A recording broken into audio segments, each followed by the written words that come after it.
വിശ്രമിക്കുമ്പോൾ ക്ഷീണിക്കുന്നയാളാണ് ഉമ്മൻചാണ്ടി. സാധാരണ മനുഷ്യർ ക്ഷീണിക്കുമ്പോൾ എന്ത് ചെയ്യും? ഇനി അല്പനേരം വിശ്രമിക്കാം. ഇതാണല്ലോ സാധാരണ. ക്ഷീണിക്കുമ്പോൾ വിശ്രമിക്കും. ഉമ്മൻചാണ്ടി തിരിച്ചാണ്. വിശ്രമിച്ചാൽ പുള്ളി ക്ഷീണിക്കും. എന്താണ് കോൺഗ്രസിന്റെ പ്രതീക്ഷകൾ? എന്താണ് അടുത്ത ഇലക്ഷൻ? 2001 ഇനി സമാനമായ റിസൾട്ട് ഉണ്ടാകും. 100-ലധികം സീറ്റുകളോടുകൂടി കേരളത്തിൽ UDF അധികാരത്തിൽ വരാൻ കഴിയും. അതിനനുകൂലമായ ഒരുപാട് സാഹചര്യങ്ങളുണ്ട്. ഇന്ത്യയുടെ മൊത്തത്തിലുള്ള ഒരു ശബ്ദമായിട്ട് മാറിയ ഒരു സംഘടനയാണ് കോൺഗ്രസ്. അപ്പോൾ കോൺഗ്രസിന് ഇപ്പോൾ ഏത് ജാതിയിൽപ്പെട്ടവർക്കും വന്ന് കോൺഗ്രസിൽ പ്രവർത്തിക്കാം. അപ്പം ഇന്ത്യയെ ഒരുമിപ്പിക്കുന്ന ഒരു വികാരമാണ് കോൺഗ്രസ്. അതൊരു പരസ്യതന്ത്രമാണ്. ഞങ്ങൾ അധികാരത്തിൽ വരുമെന്ന് പറഞ്ഞുകൊണ്ടിരുന്നാലല്ലേ അവർക്ക് ആളുകളെ ആകർഷിക്കാൻ കഴിയുള്ളൂ. അത് അവരുടെ ഏജൻസി പറഞ്ഞു കൊടുത്തിരിക്കുന്നതാണ്. അങ്ങനെ പറഞ്ഞുകൊണ്ടേ ഇരിക്കുന്ന എല്ലാവരും. അതിൻ്റെ കൂടി അഴിമതി, മറ്റു കാര്യങ്ങൾ, ശബരിമല, സ്വർണ്ണക്കൊള്ള, അങ്ങനെയൊക്കെയുള്ള കാര്യങ്ങളുണ്ട്. അത് മാത്രമല്ല, ഇവർ പറഞ്ഞ കാര്യങ്ങളുണ്ടല്ലോ, അതിലെ സത്യം ജനങ്ങളിലേക്ക് എത്തും. പുതിയ തലമുറയെക്കുറിച്ച് പറയാറുണ്ട്. 2 ആക്ഷേപങ്ങളാണ്. ഒന്ന്, പ്രതികരണശേഷി ഇല്ലാത്ത ഒരു തലമുറ വളർന്നു വരുവാണ്. മറുവശത്ത് പറയും പ്രതികരിക്കുന്നവരാണെങ്കിൽ ആക്രമിച്ച് പ്രതികരിക്കുന്ന ഒരു തലമുറ വളർന്നു വരുന്ന ഒരിത്. അപ്പോൾ ഇറസ്പോൺസിബിൾ ആയിട്ടുള്ള ഒരു പുതിയ തലമുറയെക്കുറിച്ച് വാർത്തകൾ വരുന്നുണ്ട്. ഞാൻ നമ്മുടെ രാഷ്ട്രീയത്തിൽ വന്ന ചില ആളുകൾ പ്രസംഗിക്കാറുണ്ട് നമ്മുടെ മീറ്റിങ്ങിലൊക്കെ. നിങ്ങളാണ് നാളത്തെ. അപ്പം നമ്മൾ പറയും ആ പരിപാടി വേണ്ട, നമ്മൾ ഇന്നത്തെ. നാളത്തെ എന്ന് പറയുന്നത് വെച്ചാൽ ഇപ്പം നമ്മൾ ഇരുന്നോളാം എന്ന് പറയുന്നതിൻ്റെ ഒരു പ്രസംഗ വാചകമാണ്. ഇപ്പോഴത്തെ അറിയാതെ പറഞ്ഞില്ലേ, ഇവരാണ് നാളത്തെ. അല്ല, പുതിയ തലമുറ അവരുടെ രാഷ്ട്രീയം പറയുന്നുണ്ട്, പ്രതികരിക്കുന്നുണ്ട്. അത് അവരവരുടേതായ രൂപത്തിലും അവരവരുടേതായ മാധ്യമങ്ങളിൽ കൂടിയാണ്. വിനായക് ശശികുമാറിൻ്റെ പാട്ടുകളൊന്നും പാട്ടല്ല. എന്തു പാട്ടാണ്? കട്ടച്ചോര കണ്ട് ജ്യൂസ് അടിച്ച് സോഡാ സർബത്ത് എന്നൊക്കെ എഴുതിയിരിക്കുകയാണ്. ഇത് തലമുറയെ വഴിതെറ്റിക്കും എന്നൊക്കെ പറയുന്നിട്ട് ഇപ്പം ആവേശത്തിലെ രംഗണ്ണൻ്റെ ഒരു എൻട്രിക്ക് വേണ്ടിയിട്ട് എഴുതുന്ന പാട്ടാണ്. അപ്പോൾ പുള്ളീനെ രഘുപതി രാഘവ രാജാറാം എന്ന് പറഞ്ഞിട്ട് എൻട്രി കൊടുക്കാൻ പറ്റും. അപ്പോൾ അവിടെ നാടിൻ നന്മകനെ, പൊന്മകനെ, മുത്തായവനെ, മിന്നും സൂര്യനും ചന്ദ്രനും ഒന്നായവനെ, കാലം കാത്തുവച്ച രക്ഷകനെ, സംഹാരകനെ എന്നൊക്കെ പറഞ്ഞ് തന്നെ വേണം സ്റ്റേജിലോട്ട് കയറ്റാൻ. ഇത് കൊണ്ടുവരണ്ടേ? ഇപ്പോൾ കോൺഗ്രസ് ഇനി ഒരു വട്ടം അടുത്ത വർഷം വരും എന്നാണ് കോൺഗ്രസ് പറയുന്നത്. അങ്ങനെ വരികയാണെങ്കിൽ ഈ കൂടിയ വിലയും ഈ കൂടിയതും അവിടെ തന്നെ ഇരിക്കില്ലേ? മാറ്റിയാലേ കഴിയുള്ളൂ. അതിന് മാർഗം കണ്ടെത്തി. വിലക്കയറ്റം കുറയണമെങ്കിൽ എന്താ ചെയ്യേണ്ടത്? മാർക്കറ്റ് ഇന്റർവെൻഷൻ നടത്തണം. വിലക്കയറ്റം ഗവൺമെന്റ് സൃഷ്ടിക്കുന്നതല്ല. ഏതെങ്കിലും ഗവൺമെന്റ് മനഃപൂർവ്വം നാളെ മുതൽ വില കയറ്റി കളയാം എന്ന് കരുതുന്നതല്ല. പല സാഹചര്യങ്ങൾ കൊണ്ട്, കാലാവസ്ഥയുടെ പ്രശ്നം കൊണ്ട് വിലക്കയറ്റം ഉണ്ടാകും. വില കൂടുമ്പോൾ ഗവൺമെന്റ് അതും ചെയ്യേണ്ടത്. ഗവൺമെന്റ് ഫലപ്രദമായ മാർക്കറ്റ് ഇന്റർവെൻഷൻ നടത്തിയിട്ട് വില കുറയ്ക്കണം. അപ്പോൾ ഈ ഗവൺമെന്റ് അത് ചെയ്തില്ല. 2005 ദണ്ഡി യാത്രയുടെ 75ാമത്തെ ആനിവേഴ്സറി നടക്കുന്നു. അപ്പോൾ അവിടെ കേരളത്തിൽ നിന്നുള്ളൊരു യുവാവും കർണാടകയിൽ നിന്നുള്ളൊരു യുവതിയും ഇതിന് പങ്കെടുക്കാൻ വരികയാണ്. ആ യാത്ര 268 കിലോമീറ്റർ തീർന്നില്ല. അവർ വീണ്ടും സഞ്ചരിച്ചു. 2007 ഗുരുവായൂർ വെച്ചിട്ട് അവർ കല്യാണം കഴിക്കുകയാണ്. ആ യാത്ര ഇപ്പോഴും മുന്നോട്ട് പോയിക്കൊണ്ടിരിക്കുകയാണ്. ആ യാത്ര അവിടെ യഥാർത്ഥത്തിൽ സബർമതിയിൽ നിന്നും തുടങ്ങി ദണ്ഡി കടപ്പുറത്ത് ആ കടലിൽ നിന്നും വെള്ളം കയ്യിൽ കോരി അവിടെ വെച്ച് അവസാനിക്കേണ്ടതായിരുന്നു. അവിടെ വെച്ച് പ്ലാൻ പ്രകാരമാണെങ്കിൽ അവിടെ വെച്ച് തീരണം. പക്ഷെ നമ്മൾ അങ്ങനെയല്ലല്ലോ. നിയോഗം, തീരുമാനം എന്നൊക്കെ പറഞ്ഞത് ആ യാത്രയെ മുന്നോട്ട് പോയിടാ. എന്റെ നെഞ്ചാകെ നീയല്ലേ, എന്റെ ഉന്മാദം നീയല്ലേ, എന്നെ അറിയാ ഉള്ളു നിറയാ ഒഴുകി ഒഴുകി ഞാൻ എന്നുമെന്നും ഒരു പുഴയാ. KSU വിദ്യാർത്ഥി പ്രസ്ഥാനത്തിൽ നിന്ന് തുടക്കം. 2010 youth Congress president, 2017 INC secretary, 2020 KPCC vice president. Saina South Plus presents life behind the mic പോഡ്കാസ്റ്റിൽ ഞാൻ റീനു. എനിക്കിപ്പം ഉള്ളത് വിഷ്ണുനാഥാണ്. സർ, സ്വാഗതം. ഇടതുപക്ഷത്തിൻ്റെ ശക്തമായ കോട്ടയാണ്. അവിടെ മന്ത്രിയായിരുന്ന മേഴ്സിക്കുട്ടി അമ്മയെ പരാജയപ്പെടുത്തിയാണ് താങ്കളെന്ന് വരുന്നത്. ഒരു വല്ലാത്ത മാജിക്കാണ് നോക്കി നിന്ന് ഞങ്ങളെല്ലാവരും കണ്ടത്. ഞാൻ ആദ്യം 2 തവണ ചെങ്ങന്നൂർ MLA ആയിരുന്നു. അതിനുശേഷം ഞാൻ 2016 ചെങ്ങന്നൂരിൽ പരാജയപ്പെട്ടു.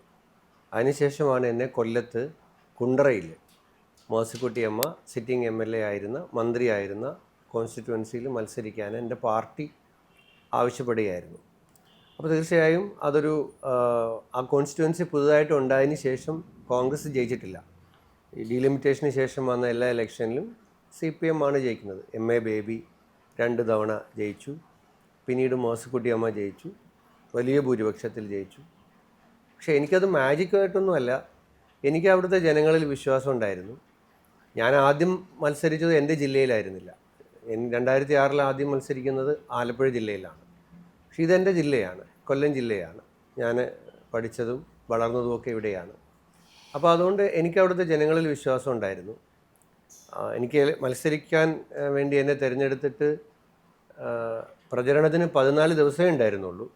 പക്ഷേ എന്നാലും എനിക്ക് ആദ്യം ചെന്ന് ഇറങ്ങിയപ്പോൾ തന്നെ ജനങ്ങളിൽ വിശ്വാസം ഉണ്ടായിരുന്നു. അതിനകത്ത് ഒരു മാജിക്കും ഇല്ല. ആ വിശ്വാസം ശരിയായിരുന്നു, അവരെന്നെ ജയിപ്പിച്ചു. ഇപ്പോൾ വിദ്യാർത്ഥി പ്രസ്ഥാനത്തിലൂടെയാണ് താങ്കൾ വരുന്നത്, രാഷ്ട്രീയത്തിലേക്ക് വരുന്നത് തന്നെ. ഇപ്പോൾ ചെറുപ്പം തൊട്ട് കോൺഗ്രസ് അടുത്തെറിഞ്ഞ് പ്രവർത്തിച്ച് വന്നിട്ടുള്ള ഒരാളാണ്. ഇപ്പോൾ ഒരുപാട് ആളുകളും പൊളിറ്റിക്കലായി ചിന്തിക്കുന്നവർ, അല്ലെങ്കിൽ എനിക്ക് പാർട്ടിയില്ല, എനിക്ക് പൊളിറ്റിക്സിനെ കുറിച്ച് അറിയണ്ടെന്ന് പറയുന്ന ഒരാളുകളുടെ ഒരു കൂട്ടമാണ്. അപ്പോൾ ചിലർക്ക് ഒന്നുമില്ല, ഒരു പക്ഷവുമില്ല, നിഷ്പക്ഷരായി പോകുന്ന ആളുകളുണ്ട്. അങ്ങനെയുള്ള ആളുകളോട് അവർ കോൺഗ്രസ് തിരഞ്ഞെടുക്കണമെങ്കിൽ സർ പറയുന്ന ഒരു റീസൺ, എക്സ്പ്ലനേഷൻ എന്തായിരിക്കും? ഈ ക്വസ്റ്റിന് 2 പാർട്ടുണ്ട്. അപ്പോൾ അടുത്തിടെ എല്ലാവരും പറയുന്നൊരു കാര്യമാണ്, ഈ പുതിയ തലമുറ പൊളിറ്റിക്സിനോട് താല്പര്യം കാണിക്കുന്നില്ല, അല്ലെങ്കിൽ അവർ മാറി നിൽക്കുന്നു എന്നുള്ളത്. യഥാർത്ഥത്തിൽ ഞാൻ അടുത്തിടെ ഒരു യൂട്യൂബ് ഇൻ്റർവ്യൂവിൽ ജാവേദ് അക്തറിനോട് ഇതേ ചോദ്യം ചോദിച്ചു. അപ്പോൾ ജാവേദ് അക്തർ പറഞ്ഞൊരു മറുപടി ഉണ്ട്, നിങ്ങൾക്ക് പൊളിറ്റിക്സിൽ നിന്ന് മാറി നിൽക്കാമെങ്കിലും പൊളിറ്റിക്സ് നിങ്ങളെ വിടില്ല. കാരണം നിങ്ങൾ രാവിലെ ഉണർന്ന് എഴുന്നേറ്റ് ഉറങ്ങുന്നത് വരെയുള്ള എല്ലാ കാര്യവും രാഷ്ട്രീയം നിയന്ത്രിക്കുന്നതാണ്. അപ്പം കക്ഷി രാഷ്ട്രീയമോ തിരഞ്ഞെടുപ്പുകളോ മാത്രമല്ല, നമ്മുടെ ജീവിതത്തിൻ്റെ എല്ലായിടത്തും രാഷ്ട്രീയമുണ്ട്. അപ്പം എനിക്ക് രാഷ്ട്രീയത്തിൽ താല്പര്യമില്ല എന്ന് പറയുന്നവരുടെ എല്ലാം ജീവിതത്തെ രാഷ്ട്രീയം സ്വാധീനിക്കുന്നുണ്ട്, രാഷ്ട്രീയം ഇടപെടുന്നുണ്ട്. അവർ ചെയ്യുന്ന പ്രവർത്തനങ്ങളിൽ ഒന്നല്ലെങ്കിൽ വേറൊന്ന് രാഷ്ട്രീയ പ്രവർത്തനം തന്നെയാണ്, വേറൊരു രൂപത്തിലാണ്, അവർ പോലും അറിയാതെ നടത്തുന്ന രാഷ്ട്രീയ പ്രവർത്തനമാണ്. അപ്പം അതുകൊണ്ട് പുതിയ തലമുറ രാഷ്ട്രീയത്തിൽ നിന്ന് മാറി നിൽക്കുന്നു, താല്പര്യമില്ലാതാകുന്നു. ഒരാൾക്കും രാഷ്ട്രീയത്തിൽ നിന്ന് മാറി നിൽക്കാൻ കഴിയില്ല. നമ്മുടെ ജീവിതത്തെ രൂപപ്പെടുത്തുന്നതിൽ, മുന്നോട്ട് നയിക്കുന്നതിൽ, നമ്മുടെ തീരുമാനങ്ങൾ എടുക്കുന്നതിലൊക്കെ രാഷ്ട്രീയം സ്വാധീനിക്കുന്നുണ്ട്. അപ്പോൾ കോൺഗ്രസ്സിലേക്ക് വരാൻ, ഇപ്പോൾ കോൺഗ്രസ് എന്ന് പറയുന്നത് ഒരു രാഷ്ട്രീയ പാർട്ടി എന്നതിനപ്പുറത്തേക്ക് ഈ രാജ്യത്തെ യോജിപ്പിക്കുന്ന ഒരു ഒന്നാണ്. അതായത് ഇപ്പോൾ ഇവിടെ എല്ലാ മതത്തിൽപ്പെട്ട ആളുകളുണ്ട്, ഒരുപാട് സംസ്കാരങ്ങളിൽപ്പെട്ട ആളുകളുണ്ട്. ഇപ്പോൾ കോൺഗ്രസ് രൂപീകരിക്കുന്ന സമയം മുതൽ തന്നെ ഇപ്പം ഈ ഇന്ത്യയുടെ മൊത്തത്തിലുള്ള ഒരു ശബ്ദമായിട്ട് മാറിയ ഒരു സംഘടനയാണ് കോൺഗ്രസ്. 1885 ആരംഭിക്കുന്നത്. പക്ഷേ ഇതൊരു ജനകീയ പ്രസ്ഥാനമായിട്ട് മാറുന്നത് ഗാന്ധിജി കോൺഗ്രസിൻ്റെ നേതൃത്വത്തിൽ വരുമ്പോൾ മുതലാണ്. അദ്ദേഹം ബീഹാറിലെ ചമ്പാരനിലെ നീലം കർഷകരെ സംഘടിപ്പിച്ചു, അഹമ്മദാബാദിലെ ഖേഡയിലെ തൊഴിലാളികളെ സംഘടിപ്പിച്ചു, മില്ല് തൊഴിലാളികളെ സംഘടിപ്പിച്ചു. അങ്ങനെ രാജ്യത്തെ ജനങ്ങളെ എല്ലാം ഒരുമിപ്പിക്കുന്ന ഒരു ശബ്ദമായി മാറിയതായിരുന്നു കോൺഗ്രസ്. അന്നും ഇന്നും കോൺഗ്രസിൻ്റെ പ്രസക്തി അതാണ്. ഇപ്പോൾ കോൺഗ്രസ്സിന് ഇപ്പോൾ ഏത് ജാതിയിൽപ്പെട്ടവർക്കും വന്ന് കോൺഗ്രസ്സിൽ പ്രവർത്തിക്കാം. അപ്പം ഇന്ത്യയെ ഒരുമിപ്പിക്കുന്ന ഒരു വികാരമാണ് കോൺഗ്രസ്. ഇപ്പോൾ കോൺഗ്രസ് മഹാത്മാഗാന്ധിയുടെ അവസാനത്തെ ഹരിജനിൽ എഴുതിയ ലേഖനത്തിൽ പറയുന്നുണ്ട്, അത് പറയാൻ കാര്യം, ചില ആളുകൾക്ക് പറയുന്നുണ്ട് ഗാന്ധിജി കോൺഗ്രസ് പിരിച്ചുവിടണമെന്ന് ആവശ്യപ്പെട്ടു എന്നൊക്കെ പറയുന്നവരുണ്ട്. അടുത്തിടെ ഇന്ത്യയുടെ അമിത് ഷാ പാർലമെൻറ്റിൽ തന്നെ അത് പ്രസംഗിക്കുന്നത് ഞാൻ കേട്ടു. ഗാന്ധിജിയുടെ അവസാനത്തെ ലേഖനം പ്രസിദ്ധീകരിക്കുന്നത് അദ്ദേഹം രക്തസാക്ഷി ആയതിനു ശേഷമാണ്, ഹരിജനിൽ. അതിൽ പറയുന്നുണ്ട്, ഇന്ത്യ മരിക്കുമ്പോൾ മാത്രമാണ് കോൺഗ്രസ് മരിക്കുന്നത്, ഇന്ത്യ ഉള്ളിടത്തോളം കാലം കോൺഗ്രസ് നിലനിൽക്കണം എന്ന അവസാനം എഴുതി വെച്ചിട്ടാണ് ഗാന്ധി മരിക്കുന്നത്. അതുകൊണ്ട് ഈ രാജ്യത്തെ ഒരുമിപ്പിച്ച് നിലനിർത്തുന്നതിന് കോൺഗ്രസ് ആവശ്യമാണ്. അത് പ്രധാനമന്ത്രിമാരെയോ മുഖ്യമന്ത്രിമാരെയോ സൃഷ്ടിക്കുന്നതിന് വേണ്ടിയിട്ടല്ല, നാളെ ആർക്കെങ്കിലും മന്ത്രിയാകാനല്ല. ഈ രാജ്യം ഇതുപോലെ ഹിന്ദുവിനും മുസൽമാനും ക്രിസ്ത്യാനിക്കും ജൈനനും പാർസിക്കും പാവപ്പെട്ടവനും സാധാരണക്കാരനും പണക്കാരനും എല്ലാവർക്കും ഈ രാജ്യത്ത് അവരുടെ ആചാരങ്ങളും അനുഷ്ഠാനങ്ങളും വിശ്വാസങ്ങളും എല്ലാം നിലനിൽക്കണമെങ്കിൽ കോൺഗ്രസിൻ്റെ ആവശ്യമുണ്ട്. ആ നിലയ്ക്കാണ് ഞങ്ങൾ ഇപ്പോൾ ഒരാളെ കോൺഗ്രസ്സിലേക്ക് സ്വീകരിക്കുന്ന ഒരാളോട് ഞങ്ങൾ പറയുന്നത്, നിങ്ങൾക്ക് വേണ്ടിയിട്ടല്ല, നമുക്ക് വേണ്ടി, രാജ്യത്തിന് വേണ്ടിയിട്ട് ഇതിനെ നിലനിർത്തേണ്ടതായിട്ടുണ്ട്. അപ്പോൾ അതാണ്.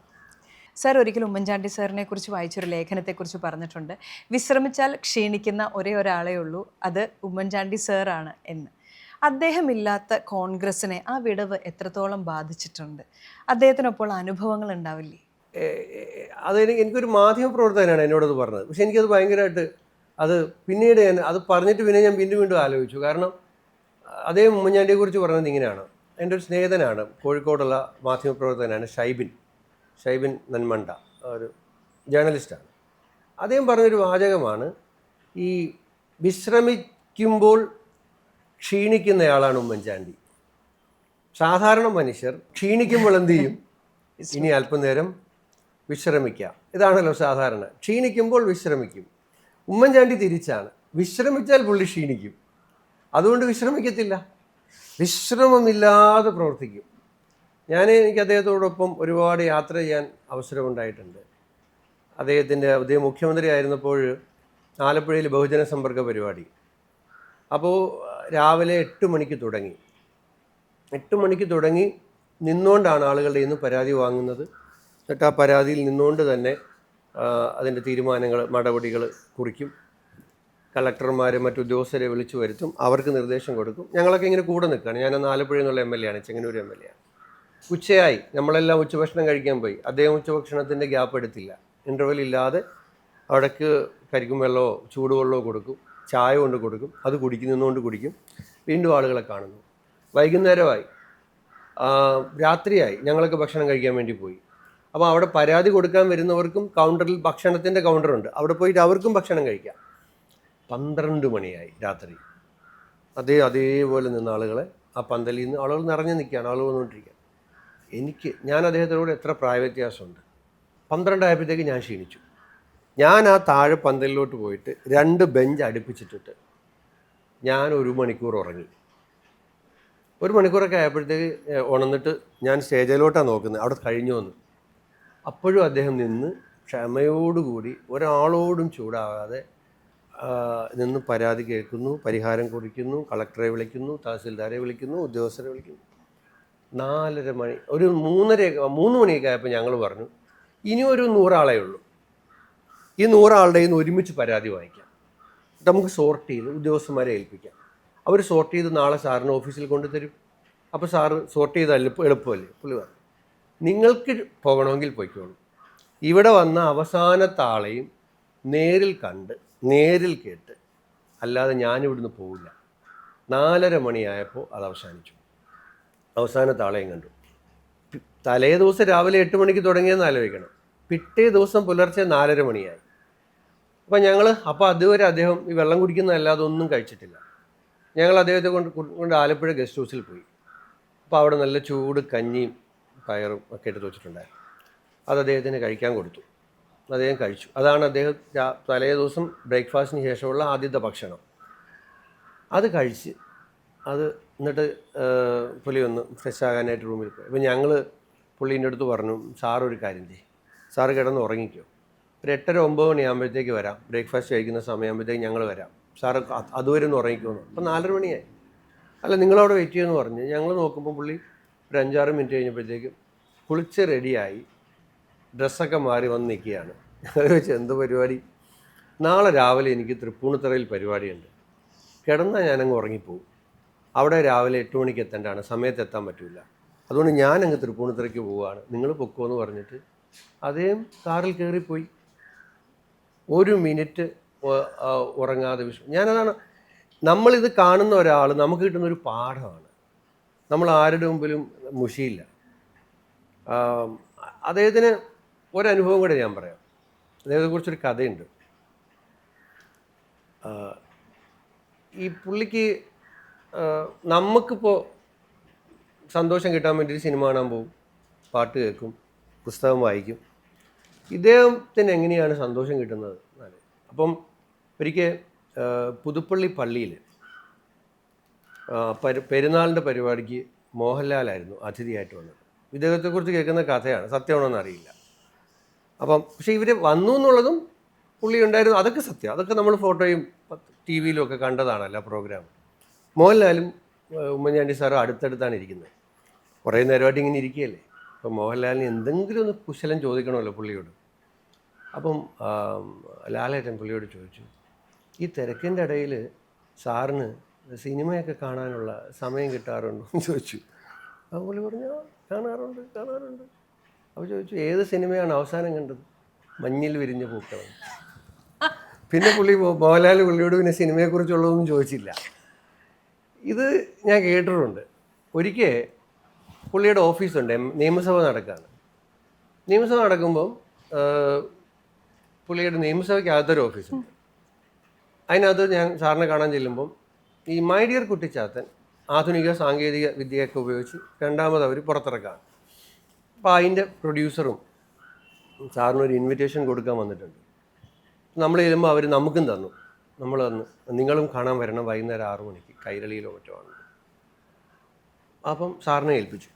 അവർ പോയി കഴിഞ്ഞപ്പം ഞാൻ പറഞ്ഞു, സാറേ ഞാനൊന്ന് ഷാഫി എൻ്റെ കൂടെ ഉണ്ട്, ഒന്ന് പോകണം ഇതിന്. ഞാൻ സിനിമയ്ക്കൊന്നുമില്ല, കൂടെ വൈകുന്നേരം ഒരുപാട് മീറ്റിങ്ങുകളുണ്ട്, കാര്യങ്ങളുണ്ട്. ഞാൻ പറഞ്ഞു അവരത്ര സ്നേഹത്തോടെ ഒന്ന് വിളിച്ചല്ലേ, ഇവരുടെ എല്ലാം അച്ഛനെയും മുത്തശ്ശനെയും നവോദയ അവരെല്ലാം സാറിന് പരിചയമുള്ളതല്ലേ, അവരുമായിട്ടൊക്കെ അടുപ്പുണ്ടായിരുന്നല്ലേ, അത് സ്നേഹത്തോടെ ഒന്ന് വിളിച്ചതല്ലേ, എന്തായാലും പോകണമെന്ന് പറഞ്ഞു. അങ്ങനെ ഞങ്ങൾ വൈകുന്നേരം 6 മണിക്ക് നിർബന്ധിച്ച് പുള്ളീനെ വലിച്ച് പിടിച്ച് വണ്ടിക്കകത്ത് കയറി നമ്മളും കൂടെ കയറി അവിടെ പോയി. അവിടെ ചെന്നു, മറ്റേ കണ്ണാടിയൊക്കെ തന്നു. കണ്ണാടിയെല്ലാം വെച്ച് നമ്മളിരിക്കുകയാണ്. തൊട്ടപ്പുറത്ത് മാണി സാറും ഇരിപ്പുണ്ട്. സിനിമ അങ്ങോട്ട് തുടങ്ങി. അപ്പോൾ മാണി സാറാണെങ്കിൽ അവിടെ സ്ക്രീനിലുള്ള ഓരോ ഈ സംഭവങ്ങൾക്കും പുള്ളിയുടെ എക്സ്പ്രഷൻ കേൾക്കാം നമുക്ക് ഇവിടുന്ന്. അവിടെ വിഷമമാണെങ്കിൽ പുള്ളിയുടെ വിഷമം, ഇത് പിന്നെ ഇടയ്ക്ക് ഈ കുന്തം കല്ലൊക്കെ വന്ന് വീഴുമ്പോഴത്തേക്ക് തലപുറയിലോട്ട് ഇടിക്കും. അപ്പം സാറ് കുറേ ഇപ്പം ഇത് സിനിമയല്ലേ, ഇരുട്ടും വെളിച്ചവും ഒക്കെ വരുമല്ലോ. ഏതോ ഒരു സീനിൽ ഇരുട്ട് വന്നിട്ട് പിന്നെ നമ്മൾ നോക്കുമ്പം നമ്മുടെ അടുത്തിരുന്ന ആളെ കാണുന്നില്ല. സാറ് മുങ്ങി. ഒരു 15-20 മിനിറ്റ് ഉമ്മൻചാണ്ടി സാറ് കഷ്ടിച്ച് അവിടെ ഇരുന്നിട്ടുണ്ടാവും. ഞാൻ പിന്നെ അത് ആലോചിച്ചു. അപ്പം സാർ അവിടെ ഇരുന്നപ്പോഴെല്ലാം ഉമ്മൻചാണ്ടി സാറിൻ്റെ മനസ്സിലെ ചിന്ത, എന്നെ കാണാൻ സെക്രട്ടേറിയറ്റിൽ എൻ്റെ ഓഫീസിൽ കാസർഗോഡ് നിന്നും കണ്ണൂരിൽ നിന്നൊക്കെ വന്നിട്ടുള്ള ആൾക്കാരുണ്ടാവും, പാവപ്പെട്ടവർ, സാധാരണക്കാർ. അവർ തിരിച്ചു പോകാനുള്ള ട്രെയിൻ ടിക്കറ്റ് എടുത്തായിരിക്കും വന്നിരിക്കുന്നത്. ഇന്ന് എന്നെ കാണാൻ പറ്റിയില്ലെങ്കിൽ ഒരു മുറിയെടുത്ത് താമസിക്കാൻ പൈസ ഉള്ളവരായിരിക്കില്ല അവർ. അപ്പം ഞാൻ അവിടെ പോയി അവരെ ട്രെയിൻ പോണതിന് മുമ്പ്, മലബാറും മാവേലിയൊക്കെ പോണതിന് മുമ്പ് കണ്ട് വിട്ടില്ലെങ്കിൽ അവരെ കാര്യം പ്രയാസത്തിലാണ്. അപ്പം ഞാൻ അതിൽ നിന്ന് പഠിച്ചത്, ഉമ്മൻചാണ്ടി സാറിനെ സംബന്ധിച്ചിടത്തോളം സാറിൻ്റെ മുമ്പിൽ വരുന്ന ഒരാൾ, അയാളുടെ പ്രശ്നം, അയാളുടെ സങ്കടം, അത് പരിഹരിക്കുമ്പോൾ അദ്ദേഹത്തിന് കിട്ടുന്ന സന്തോഷം നമ്മൾ ഈ പറഞ്ഞ സിനിമ കാണുമ്പോഴോ പാട്ട് കേൾക്കുമ്പോഴോ കിട്ടുന്ന സന്തോഷത്തെക്കാളൊക്കെ അപ്പുറമായിരിക്കും. അപ്പം അതാണ് ഞാൻ ഒരു രാഷ്ട്രീയ വിദ്യാർത്ഥി എന്ന നിലയിൽ ഞാൻ മനസ്സിലാക്കിയ ഒരു കാര്യമാണ്. ഉമ്മൻചാണ്ടി സാർ വളരെ ശാന്തശീലനായിരുന്നു. സാറിനെ കുറിച്ച് എപ്പോഴും പറയുന്നൊരു കാര്യമാണ്, താങ്കൾ ഭയങ്കര സൗമ്യമായി പെരുമാറുന്ന ശാന്തതയുള്ള ഒരാളാണെന്ന്. അതുകൊണ്ട് തന്നെ ഒരുപാട് സൗഹൃദങ്ങൾ ഉണ്ടെന്ന് ഞാൻ കരുതുകയാണ്. എതിർപക്ഷത്തുള്ള താങ്കളുടെ സുഹൃത്തുക്കൾ ആരൊക്കെയാണ്? അല്ല, എനിക്ക് എതിർപക്ഷത്തും എനിക്കങ്ങനെ പറഞ്ഞില്ലേ, രാഷ്ട്രീയത്തിൽ ഞാൻ കോളേജിൽ പഠിക്കുന്ന സമയത്ത് മുതലേ, ഞാൻ കോളേജിൽ പഠിക്കുന്ന സമയത്ത് ശാസ്താംകോട്ട കോളേജിലാണ് പഠിച്ചത്. അപ്പോൾ കോളേജ് ഇലക്ഷനിൽ KSU ഇല്ലാത്തവണ ഞാൻ മാത്രമേ ജയിച്ചുള്ളൂ. 16 സീറ്റിലാണ് ഇലക്ഷൻ നടന്നത്. 15 സീറ്റിലും SFIക്കാരാണ് ജയിച്ചത്. ഞാൻ ഒരാൾ മാത്രം KSUവിൽ ജയിച്ചത്. പക്ഷേ എനിക്ക് അവരുമായിട്ടെല്ലാം, അന്നത്തെ ഒരു കോളേജ് യൂണിയൻ ചെയർമാൻ ഉണ്ടായിരുന്നു, JP ജയലാൽ. അദ്ദേഹവും ഞാനും ഒക്കെ ആയിട്ട് തമ്മിൽ ഭയങ്കര സൗഹൃദം ഞങ്ങൾ ഒരുമിച്ചാണ് എല്ലാ കാര്യങ്ങളും ചെയ്തത്. അപ്പോൾ നിയമസഭയിലാണെങ്കിലും നമ്മുടെ ഇപ്പോഴത്തെ സ്പീക്കർ ഷംസീർ നമുക്ക് നല്ല അടുപ്പമുള്ള ആളാണ്. അതുപോലെ തന്നെ അപ്പുറത്തുള്ള MP രാജേഷ് ആണെങ്കിലും P രാജീവ് ആണെങ്കിലും അവരുമായിട്ടെല്ലാം നമുക്ക് നല്ല അടുപ്പമുണ്ട്, സൗഹൃദമുണ്ട്. അതിലൊന്നും രാഷ്ട്രീയപരമായ വ്യത്യാസം നമ്മൾ നിശ്ചിതമായിട്ട് നിശ്ചിതമായിട്ട് നമ്മൾ വിമർശിക്കും. അതിനൊന്നും നമ്മളൊരു മയവും കൊടുക്കത്തില്ല. നിയമസഭയിൽ അവരെ തുറന്ന് കാണിക്കേണ്ട സമയത്ത് അവരുടെ പോരായ്മകൾ ചൂണ്ടിക്കാണിക്കുന്ന സമയത്തൊക്കെ നമ്മൾ ഒരു പിശുക്കും കാണിക്കത്തില്ല. അതെൻ്റെ ജോലിയാണ്. എന്നെ ഒരു പ്രതിപക്ഷ MLA ആയി തിരഞ്ഞെടുത്ത് അയച്ചിരിക്കുന്നത്, ജനാധിപത്യത്തിൽ 2 റോളുണ്ട്. ഭരണപക്ഷത്തിന് ഭരിക്കാനുള്ള റോൾ ജനം കൊടുക്കുമ്പോൾ തന്നെ ഭരിക്കുന്നവർ ശരിയായിട്ട് ഭരിക്കുന്നുണ്ടോ എന്ന് നോക്കാൻ ജനം ഏൽപ്പിക്കുന്നതാണ് പ്രതിപക്ഷത്തെ. അപ്പോൾ ചിലർ പറയുന്നേക്കും പ്രതിപക്ഷം എന്തിനാണ് എതിർക്കുന്നത്, എന്തിനാണ് പ്രതിപക്ഷം എല്ലാത്തിനെയും എതിർക്കുന്നത്? പ്രതിപക്ഷത്തിൻ്റെ റോള് ജനം ഏൽപ്പിച്ചിരിക്കുന്നതാണ്. ഇവർ നന്നായി ഭരിക്കുന്നുണ്ടോ, ഇവർ ഫണ്ട് വിനിയോഗിക്കുന്നത് ശരിയാണോ, ഇവർ ജനങ്ങൾക്ക് കൊടുത്ത വാഗ്ദാനങ്ങൾ പാലിക്കുന്നുണ്ടോ? ഇവർ തെറ്റ് ചെയ്യുന്നുണ്ടോ? സ്വജനപക്ഷപാതം ചെയ്യുന്നുണ്ടോ? അഴിമതി നടത്തുന്നുണ്ടോ? ഇതെല്ലാം കൃത്യമായി നോക്കി വാച്ച് ചെയ്ത് തിരുത്തുന്ന റോളാണ് ഡെമോക്രസിയിൽ ജനം ഓപ്പോസിഷനെ ഏൽപ്പിക്കുന്നത്. അപ്പം അത് നമ്മൾ ചെയ്യും. പക്ഷെ അതേസമയം തന്നെ വ്യക്തിപരമായ സൗഹൃദങ്ങൾ ഇത് തടസ്സമല്ല. ഞാൻ ഒരിക്കലും എൻ്റെ നിയമസഭയിൽ ഒരു പ്രസംഗത്തിലും ഇതുവരെ ഞാൻ പ്രസംഗിച്ച ഒരു വാക്കും രേഖയിൽ നിന്നും നീക്കം ചെയ്യേണ്ടി വന്നിട്ടില്ല. അത് അൺപാർലമെൻ്ററി എന്ന് പറഞ്ഞ് നീക്കം ചെയ്തിട്ടില്ല. ആരെങ്കിലും അധിക്ഷേപിച്ചു എന്ന് പറഞ്ഞ് നീക്കം ചെയ്തിട്ടില്ല. വിമർശിക്കും, പക്ഷെ അധിക്ഷേപിക്കില്ല. വ്യക്തിപരമായി ആക്രമിക്കില്ല. പോളിസിയിലുള്ള ഇഷ്യൂസ് പറയും. നയങ്ങളിലുള്ള പോരായ്മകൾ നമ്മൾ പറയും. പക്ഷെ അതൊരിക്കലും വ്യക്തിയാധിക്ഷേപം ആകാതെ നോക്കും. അതുകൊണ്ട് ഞാനതാ പറഞ്ഞത്, ഞാനിപ്പോൾ 3ാമത്തെ ടേമാണ് അസംബ്ലിയിൽ വരുന്നത്. ഈ 3 ടേം നിയമസഭയിൽ പ്രവർത്തിക്കുമ്പോഴും ഒരു തവണ പോലും ഞാൻ പ്രസംഗിച്ച ഒരു വാക്ക് അല്ലെങ്കിൽ ഒരു വാചകം സഭാരേഖയിലും നീക്കം ചെയ്യണമെന്ന് അപ്പുറത്തുനിന്ന് ഒരാൾ സ്പീക്കറോട് പറഞ്ഞിട്ടില്ല. നമ്മളത് ശ്രദ്ധിച്ചിട്ടുണ്ട്, ഇതുവരെ ശ്രദ്ധിച്ചിട്ടുണ്ട്. സാറിനെ ഞാൻ കുറച്ച് വർഷം പിന്നിലോട്ട് കൊണ്ടുപോവാണ്. ഒരു 2005 ദണ്ഡിയിലേക്ക് ഞാൻ സാറിനെ ക്ഷണിക്കുകയാണ്. 2005 ദണ്ഡി യാത്രയുടെ 75ാമത്തെ ആനിവേഴ്സറി നടക്കുന്നു. അപ്പോൾ അവിടെ കേരളത്തിൽ നിന്നുള്ളൊരു യുവാവും കർണാടകയിൽ നിന്നുള്ളൊരു യുവതിയും ഇതിന് പങ്കെടുക്കാൻ വരികയാണ്.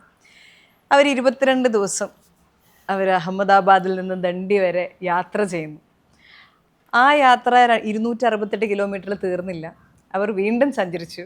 2007 ഗുരുവായൂർ വെച്ചിട്ട് അവർ കല്യാണം കഴിക്കുകയാണ്. സാർ ഈ യുവാവിനെ യുവതിയും അറിയുന്ന ആ യാത്ര ഇപ്പോഴും മുന്നോട്ട് പോയിക്കൊണ്ടിരിക്കുകയാണ്. ആ യാത്ര അവിടെ യഥാർത്ഥത്തിൽ സബർമതിയിൽ നിന്നും തുടങ്ങി ദണ്ഡി കടപ്പുറത്ത ആ കടലിൽ നിന്നും വെള്ളം കയ്യിൽ കോരി അവിടെ വെച്ച് അവസാനിക്കേണ്ടതായിരുന്നു. അവിടെ വെച്ച് പ്ലാൻ പ്രകാരമാണെങ്കിൽ അവിടെ വെച്ച് തീരണം. പക്ഷേ നമ്മൾ അങ്ങനെയല്ലല്ലോ. നിയോഗം, തീരുമാനം എന്നൊക്കെ പറഞ്ഞത് ആ യാത്രയെ മുന്നോട്ട് കൊണ്ടുപോകുന്നതാണ്. യഥാർത്ഥത്തിൽ ഈ ദണ്ഡി യാത്രയുടെ 75ാം വാർഷികമായിരുന്നു. അപ്പോൾ അഖിലേന്ത്യാ കോൺഗ്രസ് കമ്മിറ്റിയും മഹാത്മാഗാന്ധി ഫൗണ്ടേഷനും കൂടെ സംയുക്തമായിട്ടാണ് നടത്തുന്നത്. അപ്പോൾ ഗാന്ധിജിയുടെ കൂടെ അന്ന് 35 വയസ്സിൽ താഴെ പ്രായമുള്ള 75 സ്ഥിരം യാത്രികരാണ് ഉണ്ടായിരുന്നത്. അതുകൊണ്ട് AICC അന്ന് ഈ 35 വയസ്സിൽ താഴെയുള്ള 75 സ്ഥിരം യാത്രക്കാരെ തിരഞ്ഞെടുത്തപ്പോൾ അന്ന് ഞാൻ KSUവിൻ്റെ കേരളത്തിലെ സ്റ്റേറ്റ് പ്രസിഡൻ്റായിരുന്നു. ഞാൻ MLA ആയിട്ടില്ല, 2005 അപ്പോൾ എന്നെ അത് തിരഞ്ഞെടുത്തു. അതിനകത്ത് ഈ 75 ഒരാളായിട്ട് എനിക്ക് കിട്ടിയ ഏറ്റവും വലിയ ഒരു അവസരമാണ്. ഞാൻ പറഞ്ഞു, എന്നെ MLA ആയതിനേക്കാളൊരു പക്ഷേ വലിയ അവസരം താങ്കൾ പറഞ്ഞ കാരണം കൊണ്ട് മാത്രമല്ല. കാരണം ഇപ്പോൾ മഹാത്മാഗാന്ധി സബർമതിയിൽ നിന്ന് നടന്ന അതേ വഴി കൂടെയാണ് ഞങ്ങൾ നടക്കുന്നത്. അദ്ദേഹം വിശ്രമിച്ച അതേ സ്ഥലങ്ങളിലാണ് ഞങ്ങൾ വിശ്രമിക്കുന്നത്. അതിപ്പോൾ ഗാന്ധി സ്മാരകങ്ങളായിട്ടുണ്ട്, സ്കൂളുകളായിട്ടുണ്ട്, ഗ്രന്ഥശാലകളായിട്ടുണ്ട്. അദ്ദേഹം അന്ന് വിശ്രമിച്ച സ്ഥലങ്ങൾ. അപ്പം ഞങ്ങൾ അവിടെയാണ്. ടെൻറ്റാണ്. ഒരു ടെൻറ്റിൽ 3 പേരാണ്. എൻ്റെ ടെൻറ്റിൽ ഒരു ലക്ഷദ്വീപിൽ നിന്നുള്ളൊരു കോയ ഉണ്ടായിരുന്നു, ഒറീസയിൽ നിന്നുള്ള ഒരാളുണ്ടായിരുന്നു, പിന്നെ ഷാഫി മേത്തർ, നമ്മുടെ ജബി മേത്തറിൻ്റെ ബ്രദർ ഷാഫി അന്നുണ്ടായിരുന്നു അതിനകത്ത്. അപ്പം ഞങ്ങൾ ഒരു ടെൻറ്റിലാണ് ഉണ്ടായിരുന്നത്. അപ്പം ഓരോ സ്ഥലത്ത് ചെല്ലുമ്പം വൈകുന്നേരം ഈ പെർമനൻറ്റ് ടെൻറ്റ് നമ്പറൊക്കെ ഉണ്ട്. ആ നമ്പർ അവിടെയാണ് നമ്മൾ അപ്പം അങ്ങനെ ഗാന്ധി സഞ്ചരിച്ച അതേ സ്ഥലത്തൂടെ സഞ്ചരിക്കാനും അതേ സ്ഥലത്തിൽ വിശ്രമിക്കാനും ഒക്കെ കഴിഞ്ഞതാണ്. അപ്പോൾ അവിടെ കനക യഥാർത്ഥത്തിൽ വരുന്നത് ഈ പൊളിറ്റിക്കൽ പാർട്ടിയുടെ ഭാഗമായിട്ടല്ല, മഹാത്മാഗാന്ധി ഫൗണ്ടേഷൻ്റെ ഭാഗമായിട്ടാണ്. മലയാളം പറയുന്നില്ല, കർണാടകക്കാരിയാണ്, ഭാഷ വേറെ, ദൂരം, മനസ്സിലായില്ലേ? അതൊന്നും പ്രശ്നമല്ലെന്ന് മനസ്സിലായില്ലേ? ഒന്നും തടസ്സമല്ലെന്ന്. അപ്പം കനക കർണാടകത്തിൽ എഴുതുന്ന കവിയാണ്. അപ്പം ഈ മഹാത്മാഗാന്ധി ഫൗണ്ടേഷൻ്റെ കൂട്ടത്തെയാണ് ഈ സിനിമാ താരങ്ങൾ, കവികൾ, മാധ്യമപ്രവർത്തകർ, കലാകാരന്മാർ ഒക്കെ ഉള്ളത്. അന്ന് സഞ്ജയ് ദത്തൊക്കെ ഉണ്ട്. സഞ്ജയ് ദത്തല്ല, സുനിൽ ദത്ത്, സഞ്ജയ് ദത്തിൻ്റെ പിതാവ് സുനിൽ ദത്ത് ഉണ്ട്. അതുപോലെ ഒരുപാട് എഴുത്തുകാരും ഒക്കെ ഉണ്ട്. അപ്പം അതിൻ്റെ മഹാത്മാഗാന്ധി ഫൗണ്ടേഷൻ്റെ ഭാഗമായിട്ടാണ് കനക എത്തുന്നത്. ഞങ്ങൾ എന്തായാലും അവിടെ വെച്ച് കണ്ടു, പരിചയപ്പെട്ടു, ഒപ്പം നടന്നു. ഇപ്പോഴും നടന്നുകൊണ്ടിരിക്കുകയാണ്. ആ യാത്ര മുന്നോട്ട് പോയിക്കൊണ്ടിരിക്കുന്നു. അതിർത്തിയോ ദൂരമോ ഭാഷയോ ഒന്നും പ്രണയത്തിനൊരു തടസ്സമല്ല എന്ന് ഞങ്ങൾ കാണിക്കുന്നു. ഇനി സർ, കുണ്ടറയിൽ അടുത്ത വർഷം മത്സരിക്കുമ്പോൾ ഇനിയും അവിടെ ചെയ്യാൻ പോകുന്ന കാര്യങ്ങൾ, പ്രതീക്ഷകൾ, ഇനി അവിടെ നടപ്പിലാക്കണമെന്ന് ആഗ്രഹിക്കുന്ന കാര്യങ്ങൾ എന്തൊക്കെയാണ്? കുറേ കാര്യങ്ങൾ നമ്മൾ തുടങ്ങി വെച്ചിട്ടുണ്ട്. ഒന്ന്, ഞാൻ കുറേ വാഗ്ദാനങ്ങൾ, ഞാൻ പറഞ്ഞല്ലോ വളരെ പ്രയാസമുള്ളൊരു ഇലക്ഷനായിരുന്നു. പക്ഷേ UDF അധികാരത്തിൽ വരുമെന്നാണ് കരുതിയിരുന്നത്. 2021 UDF അധികാരത്തിൽ വരേണ്ടതാണ്. അപ്പോൾ കുറച്ചുകൂടി എളുപ്പമാകുമെന്ന് കരുതിയ കുറേ കാര്യങ്ങൾ ജനങ്ങളോട് പറഞ്ഞു. പക്ഷേ പ്രതിപക്ഷത്താണെങ്കിൽ ഞാൻ അതൊന്നും പിന്നോട്ട് പോയില്ല. കുണ്ട്ര ഏറ്റവും വലിയ ഗതാഗത കുരുക്ക് അനുഭവിക്കുന്ന ഒരു സ്ഥലമാണ്. ടൗണിൽ തന്നെ 3 റെയിൽവേ ഗേറ്റുകളുണ്ട്. അപ്പോൾ അതിൽ പള്ളിമുക്ക് മേൽപ്പാലത്തിൻ്റെ സ്ഥലം ഏറ്റെടുക്കലൊക്കെ തുടങ്ങി. അത് മേൽപ്പാലം പണിയുന്നതിനുള്ള കാര്യമായിട്ട് മുന്നോട്ട് പോവുകയാണ്. അത് എത്രയും വേഗം പൂർത്തിയാക്കണം. അതുപോലെ തന്നെ പിന്നെ കുടിവെള്ള പദ്ധതികളുമായി ബന്ധപ്പെട്ട് കുറേ കാര്യങ്ങൾ തുടങ്ങിയിട്ടുണ്ട്. അതെല്ലാം പൂർത്തിയാക്കണം. അതുപോലെ തന്നെ അവിടെ KSRTC സ്റ്റാൻഡ് ഇല്ലാത്തൊരു സ്ഥലമാണ്, ഡിപ്പോ ഇല്ല. അപ്പോൾ അതിന് നമ്മൾ പണം അനുവദിപ്പിച്ചിട്ടുണ്ട്, 5 കോടി. സ്ഥലം ഏറ്റെടുപ്പ് മറ്റ് നടപടികളൊക്കെ ആയിട്ട് മുന്നോട്ട് പോവുകയാണ്. സ്പോർട്സിൽ കുറേ ഇൻഫ്രാസ്ട്രക്ചർ തുടങ്ങാൻ വേണ്ടിയിട്ടുള്ള പ്രാഥമിക പ്രവർത്തനങ്ങൾ തുടങ്ങിയിട്ടുണ്ട്. അതുപോലെ ഞാനവിടെ കണക്ട് കൊണ്ടുവരാമെന്ന് പറഞ്ഞിട്ടൊരു എഡ്യൂക്കേഷൻ പ്രോഗ്രാം തുടങ്ങിയിട്ടുണ്ടായിരുന്നു. കുറേ കാര്യം ചെയ്യുന്നുണ്ട് കരിയർ ഡെവലപ്പ് ചെയ്യാനുള്ളത്. അതുകൂടാതെ ഈ കുട്ടികളെ സംബന്ധിച്ചിടത്തോളം പലപ്പോഴും പിള്ളേർ ഈ എഞ്ചിനീയറിങ്ങിൻ്റെയും MBBSൻ്റെ എൻട്രൻസ് മാത്രമേ പല പിള്ളേർക്കും അറിയത്തുള്ളൂ, പ്രത്യേകിച്ച് ഗ്രാമീണ മേഖലയിലെ കുട്ടികൾ. നമ്മുടെ ഒരു ഗ്രാമീണ മേഖലയാണ്. കൊല്ലമാണെങ്കിലും കുണ്ട്രയാണ്. കശുവണ്ടി തൊഴിലാളികളുടെയൊക്കെ കുടുംബങ്ങളിൽ നിന്ന് വരുന്ന സാധാരണ കുട്ടികളാണ്. അപ്പോൾ അവർക്ക് വേണ്ടിയിട്ട് നമ്മളിപ്പോൾ എല്ലാ വർഷവും സെൻട്രൽ യൂണിവേഴ്സിറ്റിയുടെ എൻട്രൻസിന് ഒരു 7-8 മാസം മുമ്പ് അവർക്ക് ഒരു ഓറിയൻറ്റേഷൻ കൊടുക്കും. എന്നിട്ട് 10,000-ഓളം കുട്ടികൾ പങ്കെടുക്കുന്ന ഒരു മോക്ക് എൻട്രൻസ് നടത്തും. അതിൽ പാസ്സാവുന്ന കുട്ടികൾക്ക് നമ്മളൊരു 3 മാസം പരിശീലനം കൊടുക്കും. എന്നിട്ട് അവർ സെൻട്രൽ യൂണിവേഴ്സിറ്റിയുടെ എൻട്രൻസ് എഴുതും. അപ്പോൾ എൻ്റെ കോൺസ്റ്റിറ്റ്യുവൻസിയിൽ ഞാൻ നടത്തിയ ഈ പ്രോഗ്രാമിൻ്റെ ഭാഗമായിട്ട് ഇപ്പോൾ ഒരുപാട് കുട്ടികൾ ഇന്ത്യയിലെ വിവിധ കേന്ദ്ര സർവകലാശാലകളിൽ പഠിച്ചുകൊണ്ടിരിക്കുകയാണ്, ഇൻക്ലൂഡിങ് ജവഹർലാൽ നെഹ്റു യൂണിവേഴ്സിറ്റി, ജെഎൻയുവിലടക്കം പഠിക്കുന്നുണ്ട്. അല്ലെങ്കിൽ ഈ കുട്ടികൾക്ക് ആർക്കും സെൻട്രൽ യൂണിവേഴ്സിറ്റിയുടെ എൻട്രൻസ് എന്താണെന്ന് അറിയത്തില്ല, എപ്പോൾ അപ്ലൈ ചെയ്യണമെന്ന് അറിയത്തില്ല, അതിലെന്ത് പഠിക്കണമെന്ന് അറിയത്തില്ല. അപ്പോൾ ഈ CUT ക്ലബ്ബുകൾ ഉണ്ടാക്കി എൻ്റെ 16 ഹയർ സെക്കൻഡറി സ്കൂളിലും CUT ക്ലബ്ബുകൾ ഉണ്ടാക്കിയിട്ട് ഈ CUT എൻട്രൻസിന് വേണ്ടിയിട്ടുള്ള പരിശീലനം കൊടുക്കുന്നുണ്ട്. അങ്ങനെ കുറേ കാര്യങ്ങൾ ഈ കണക്ട് കുണ്ട്രയിൽ. ഇപ്പോൾ ഓരോ സബ്ജക്റ്റിൽ കരിയറുണ്ട്. ഇപ്പോൾ ഫിസിക്സിലുണ്ട്, മാത്തമാറ്റിക്സിലുണ്ട്, ഹ്യൂമാനിറ്റീസിലുണ്ട്. 8ാം ക്ലാസ് മുതൽ പിള്ളേർക്ക് ആ കരിയർ അവയർനെസ് കൊടുക്കുക. 10 മുമ്പ് തന്നെ എന്ത് പഠിക്കണം, ഏത് ഹയർ എഡ്യൂക്കേഷനിൽ എങ്ങനെ പോകണം എന്നുള്ളതിനെക്കുറിച്ച് പിള്ളേർക്ക് നല്ല ധാരണ ഉണ്ടാവണം. അപ്പോൾ അത് കുറച്ചും കൂടെ പിന്നെ വിപുലമാക്കണം. ഞാനിപ്പോൾ കഴിഞ്ഞ ആഴ്ചയിൽ എൻ്റെ കോൺസ്റ്റിറ്റ്യുവൻസിയിൽ ചിൽഡ്രൻസ് ലിറ്ററേച്ചർ ഫെസ്റ്റിവൽ നടത്തി. ബെന്യാമിനും ബിനോയ് തോമസും സുഭാഷ് ചന്ദ്രനും ഒക്കെ വന്നു. മണ്ഡലത്തിൽ ഈ എഴുത്തും വായനയും കവിത എഴുതുന്ന ഒക്കെ താല്പര്യമുള്ള കുട്ടികളെ വിളിച്ചിരുത്തിയിട്ട് അവർക്ക് എക്സ്പോഷർ ഉണ്ടാവണം. അതിന് വലിയ വലിയ എഴുത്തുകാരെ കൊണ്ട് അവരുമായിട്ട് ആശയവിനിമയം നടത്തിച്ചു. അപ്പോൾ അങ്ങനെയുള്ള കുറേ കാര്യങ്ങൾ ചെയ്യുന്നുണ്ട്. കുറേ സമയക്കുറവ് കൊണ്ടാണ്. അതൊക്കെ കുറച്ചുകൂടെ വിപുലമാക്കണം. ഈ നോർത്ത് ഇന്ത്യയിൽ ഞാൻ പല എൻ്റെ സുഹൃത്തുക്കളുടെ അടുത്ത് സംസാരിച്ചപ്പോൾ ഞാൻ കേട്ടിട്ടുള്ളൊരു കാര്യമാണ്, നമ്മളെക്കാളേറെ അവരെല്ലാത്തരം എൻട്രൻസുകളും നമ്മൾ ഈ എൻജിനീയറിംഗ് മെഡിസിന് ഭയങ്കരമായിട്ട് പുഷ് ചെയ്യുന്ന സമയത്ത് അവരതെല്ലാം എഴുതി പല UPSC പോസ്റ്റുകളെല്ലാം വരുമ്പോൾ ഈ നോർത്ത് ഇന്ത്യൻസ് ഒത്തിരി വരുന്നതിൻ്റെ റീസൺ അവരൊരു 10ാം ക്ലാസ്സിന് മുന്നേ തന്നെ ആ വഴിയും കൂടി ചിന്തിക്കും. നമ്മൾ കൂടുതൽ ചിന്തിക്കുന്നില്ല എന്നുള്ളതല്ലേ, നമ്മളൊരു സിംഗിൾ ലൈൻ. അതാണ് ഞാനത് ആ ഇഷ്യൂ ആയിട്ട് ഞാനൊരു സർവേ നടത്തിയിട്ടാണ് ഈ പ്രോഗ്രാമിലേക്ക് വന്നത്. പറഞ്ഞ വളരെ കറക്റ്റാണ് ഞാൻ പറഞ്ഞത്. കാരണം നമ്മൾ ഈ ആകെ 2 എൻട്രൻസിൽ ആണ് കുട്ടികൾ മുഴുവൻ. എത്ര എൻട്രൻസാണ് ഉള്ളത്, എത്ര ഈ ഉപരിപഠനത്തിന് ഇപ്പോൾ എത്ര അവസരങ്ങളാണുള്ളത്. പലപ്പോഴും കുട്ടികൾ അതിനെക്കുറിച്ച് അറിയുന്നില്ല എന്നുള്ളതാണ്. ജോലിയും അതിനുശേഷം വരുന്ന ജോലികളുടെ പോസ്റ്റുകളും അങ്ങനെയല്ലേ വരിക. അതുമാത്രമല്ല, പല കോഴ്സുകളും നമുക്ക് ഈ പൂർണ്ണ സ്കോളർഷിപ്പിൽ പഠിക്കാവുന്നതുണ്ട്. വീട്ടുകാർ ചിലവ് ഫീസ് പോലും കൊടുക്കേണ്ടാതെ മിടുക്കരായ കുട്ടികൾക്ക് സ്കോളർഷിപ്പിൽ പഠിക്കാൻ കഴിയുന്ന എത്രയോ കോഴ്സുകളുണ്ട്. അവരെ അറിയിക്കാന്നുള്ളതാണ് നമ്മുടെ പരിപാടി. കുണ്ട്ര കണക്ട് അവിടെ ഉണ്ട്. അപ്പോൾ പല ഭാഗങ്ങളിലേക്ക് കണക്ട് വരേണ്ടിയിരിക്കുന്നു. അതെ, നമ്മുടെ എഡ്യൂക്കേഷൻ മിനിസ്റ്റർ അവിടെ വന്നിട്ട് പറഞ്ഞിരുന്നത് മറ്റു കോൺസ്റ്റിറ്റ്യുവൻസിയിലേക്ക് മാതൃകയാക്കാൻ കഴിയുന്ന ഒരു പ്രോഗ്രാമാണെന്ന് V ശിവൻകുട്ടി തന്നെ പറയണ്ടായി. ഇപ്പം സാറ് പാട്ട് പാടും എന്ന് ഞങ്ങൾ കേട്ടിട്ടുണ്ട്. അതല്ലാതെ സാർ ഏറ്റവും ആസ്വദിക്കുന്ന സാറിൻ്റെ ഹോബീസായിട്ട് അങ്ങനെ ചെയ്യുന്ന കാര്യങ്ങൾ എന്തൊക്കെയാണ്? ഈ പാട്ട് ഇഷ്ടമാണ്. പാട്ട് കേൾക്കലാണ് പ്രധാനം, പാടുന്നതിനേക്കാൾ കൂടുതലായിട്ട്. പാട്ട് ഇപ്പോൾ ഞാനൊരു ഗായകനൊന്നുമല്ല, പക്ഷേ ഈ നമ്മുടെ പൊളിറ്റിക്സ് അറിയില്ലേ, നമ്മുടെ രാഷ്ട്രീയം ഭയങ്കര, ഈ രാഷ്ട്രീയ പ്രവർത്തനം എന്ന് പറഞ്ഞാൽ സ്ട്രെസ്സ് ഭയങ്കരമാണല്ലോ. സമ്മർദ്ദത്തിൻ്റെ മണ്ടയ്ക്ക് സമ്മർദ്ദം. നമുക്കൊരു ഇപ്പം ഇതിന് വേണ്ടിയിട്ട് കുറച്ച് പേര് ഇത് ഓഫ് ചെയ്ത് വെച്ചിരിക്കുന്നതുകൊണ്ടാണ് നമുക്ക് വരുന്ന. ഇപ്പോൾ ഒരു ഡോക്ടർക്ക് കോൾ വരുന്നത് എന്തായിരിക്കും, അതുമായി റിലേറ്റഡ് ആയിട്ടുള്ളൊരു കാര്യം മാത്രമല്ലേ. വക്കീലിന് അറ്റൻഡ് ചെയ്യേണ്ടി വരുന്നത് സ്വാഭാവികമായിട്ട് ആ പ്രൊഫഷനിൽ ഒരു ഇഷ്യൂ അറ്റൻഡ് ചെയ്യുന്നത്. നമ്മളൊരു തവണ അറ്റൻഡ് ചെയ്യുന്ന ഒരു കോൾ അറ്റൻഡ് ചെയ്യുമ്പോൾ ഉള്ള വിഷയമല്ല അടുത്ത കോൾ അറ്റൻഡ് ചെയ്യുമ്പോൾ കിട്ടുന്നത്. അപ്പോൾ പല പ്രശ്നമായിരിക്കും. ഒരാൾ മെഡിക്കൽ കോളേജ് ആശുപത്രിയിൽ കിട്ടുന്നു, അയാൾക്ക് ട്രീറ്റ്മെൻറ്റ് കിട്ടുന്നില്ല, അപ്പോൾ ഡോക്ടറെ ബന്ധപ്പെടണം. വേറൊരു സ്ഥലത്ത് മറ്റൊരു പ്രശ്നം നടക്കുകയാണ്, വേറൊരു നാട്ടുകാരുമായി ബന്ധപ്പെട്ട വേറൊരു പ്രശ്നം, അങ്ങനെ വ്യക്തികളുടെ വിഷയങ്ങൾ, അങ്ങനെ പല വിഷയങ്ങളാണ്. അപ്പോൾ നമുക്ക് വലിയ സമ്മർദ്ദങ്ങൾ എപ്പോഴും ആ സമ്മർദ്ദത്തിലാണ് നമ്മൾ കഴിയുന്നത്. അപ്പോൾ അതിൽ നിന്ന് എപ്പോഴെങ്കിലും ഏതെങ്കിലും ഒരു മാർഗത്തിൽ കൂടെ അതൊന്ന് കുറച്ചില്ലെങ്കിൽ നമുക്ക് ഭ്രാന്തായി പോകും. അപ്പോൾ പാട്ട് കേൾക്കുന്നത് അതിലൊരു പ്രധാനപ്പെട്ട കാര്യമാണ്. പിന്നെ ഞാൻ ഈ യാത്രയിലെല്ലാം സിനിമ കാണും. ചോദിക്കാൻ വരുമായിരുന്നു. സിനിമ ഡൗൺലോഡ് ചെയ്ത് വെച്ചേക്കും.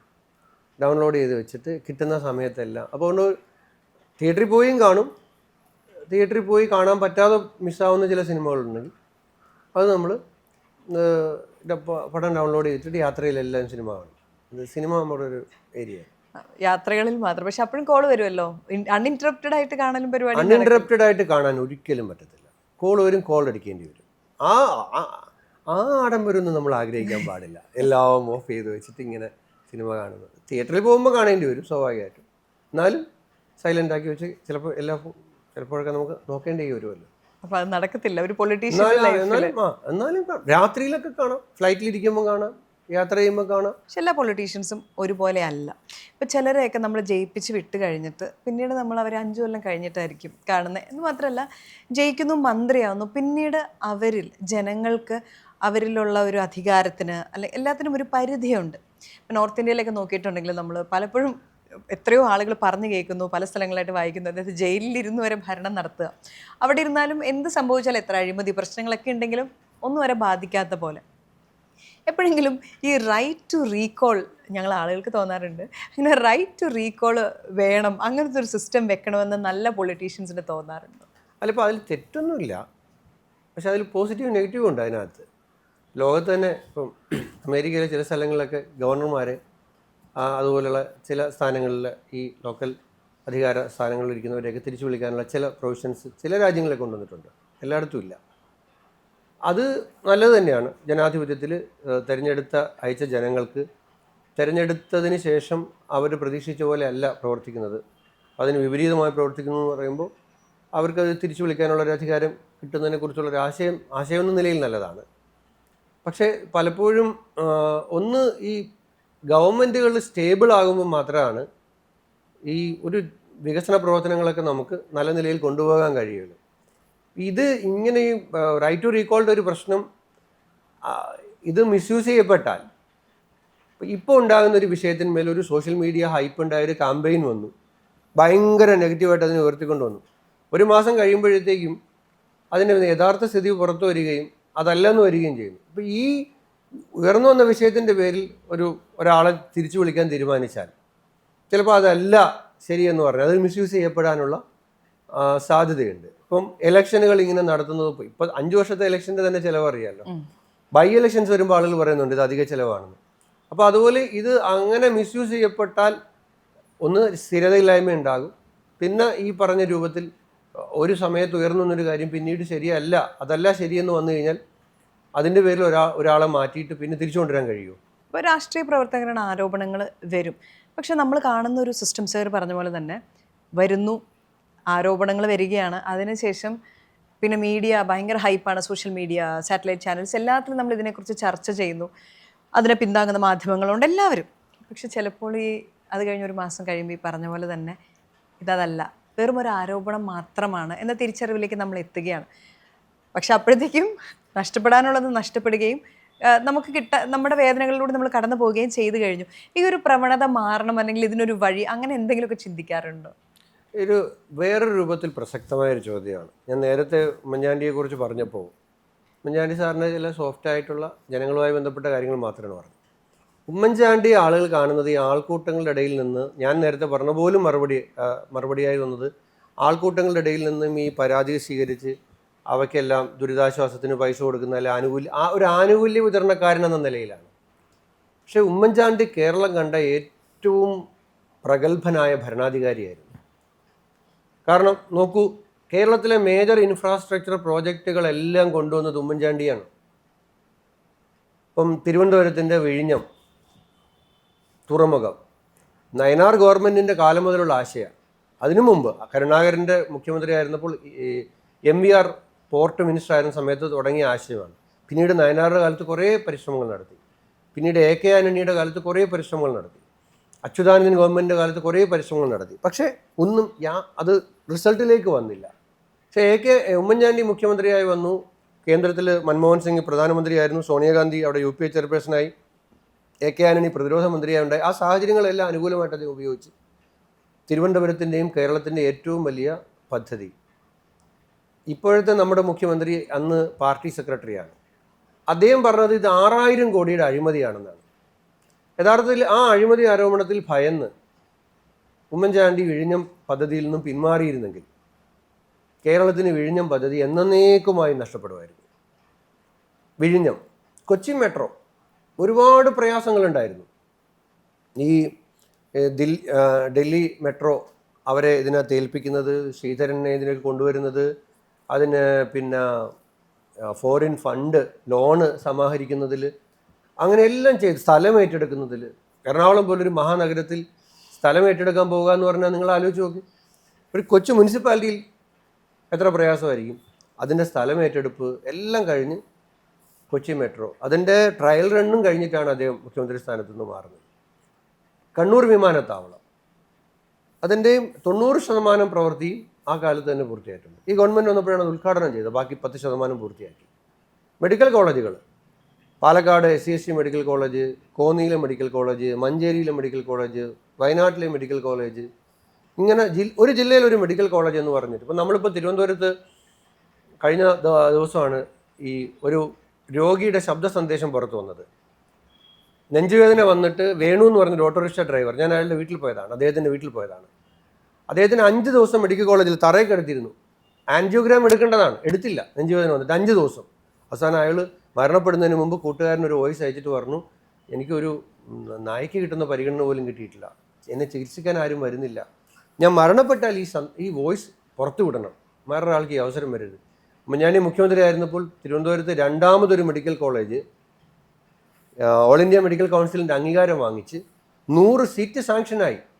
10 വർഷം കൊണ്ട് ഇപ്പം 1000 കുട്ടികൾ MBBS പഠിക്കാൻ കഴിയുമായിരുന്നു അവിടെ. പക്ഷേ ഈ ഗവൺമെൻറ് വന്നിട്ട് അത് വേണ്ടെന്ന് വെച്ചു. ഞാൻ പറഞ്ഞത് അതിനെക്കുറിച്ചൊന്നും പറയാനല്ല, ഇത് രാഷ്ട്രീയ കാര്യങ്ങൾ പറയാനല്ല.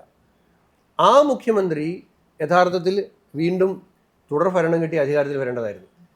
അദ്ദേഹത്തിനെതിരെ താങ്കൾ നേരത്തെ പറഞ്ഞതുപോലെ ഒരുപാട് ആരോപണങ്ങൾ കൊണ്ടുവന്നു, വ്യക്തി അധിക്ഷേപങ്ങൾ നടത്തി. ഒടുവിൽ അദ്ദേഹം രോഗബാധിതനായി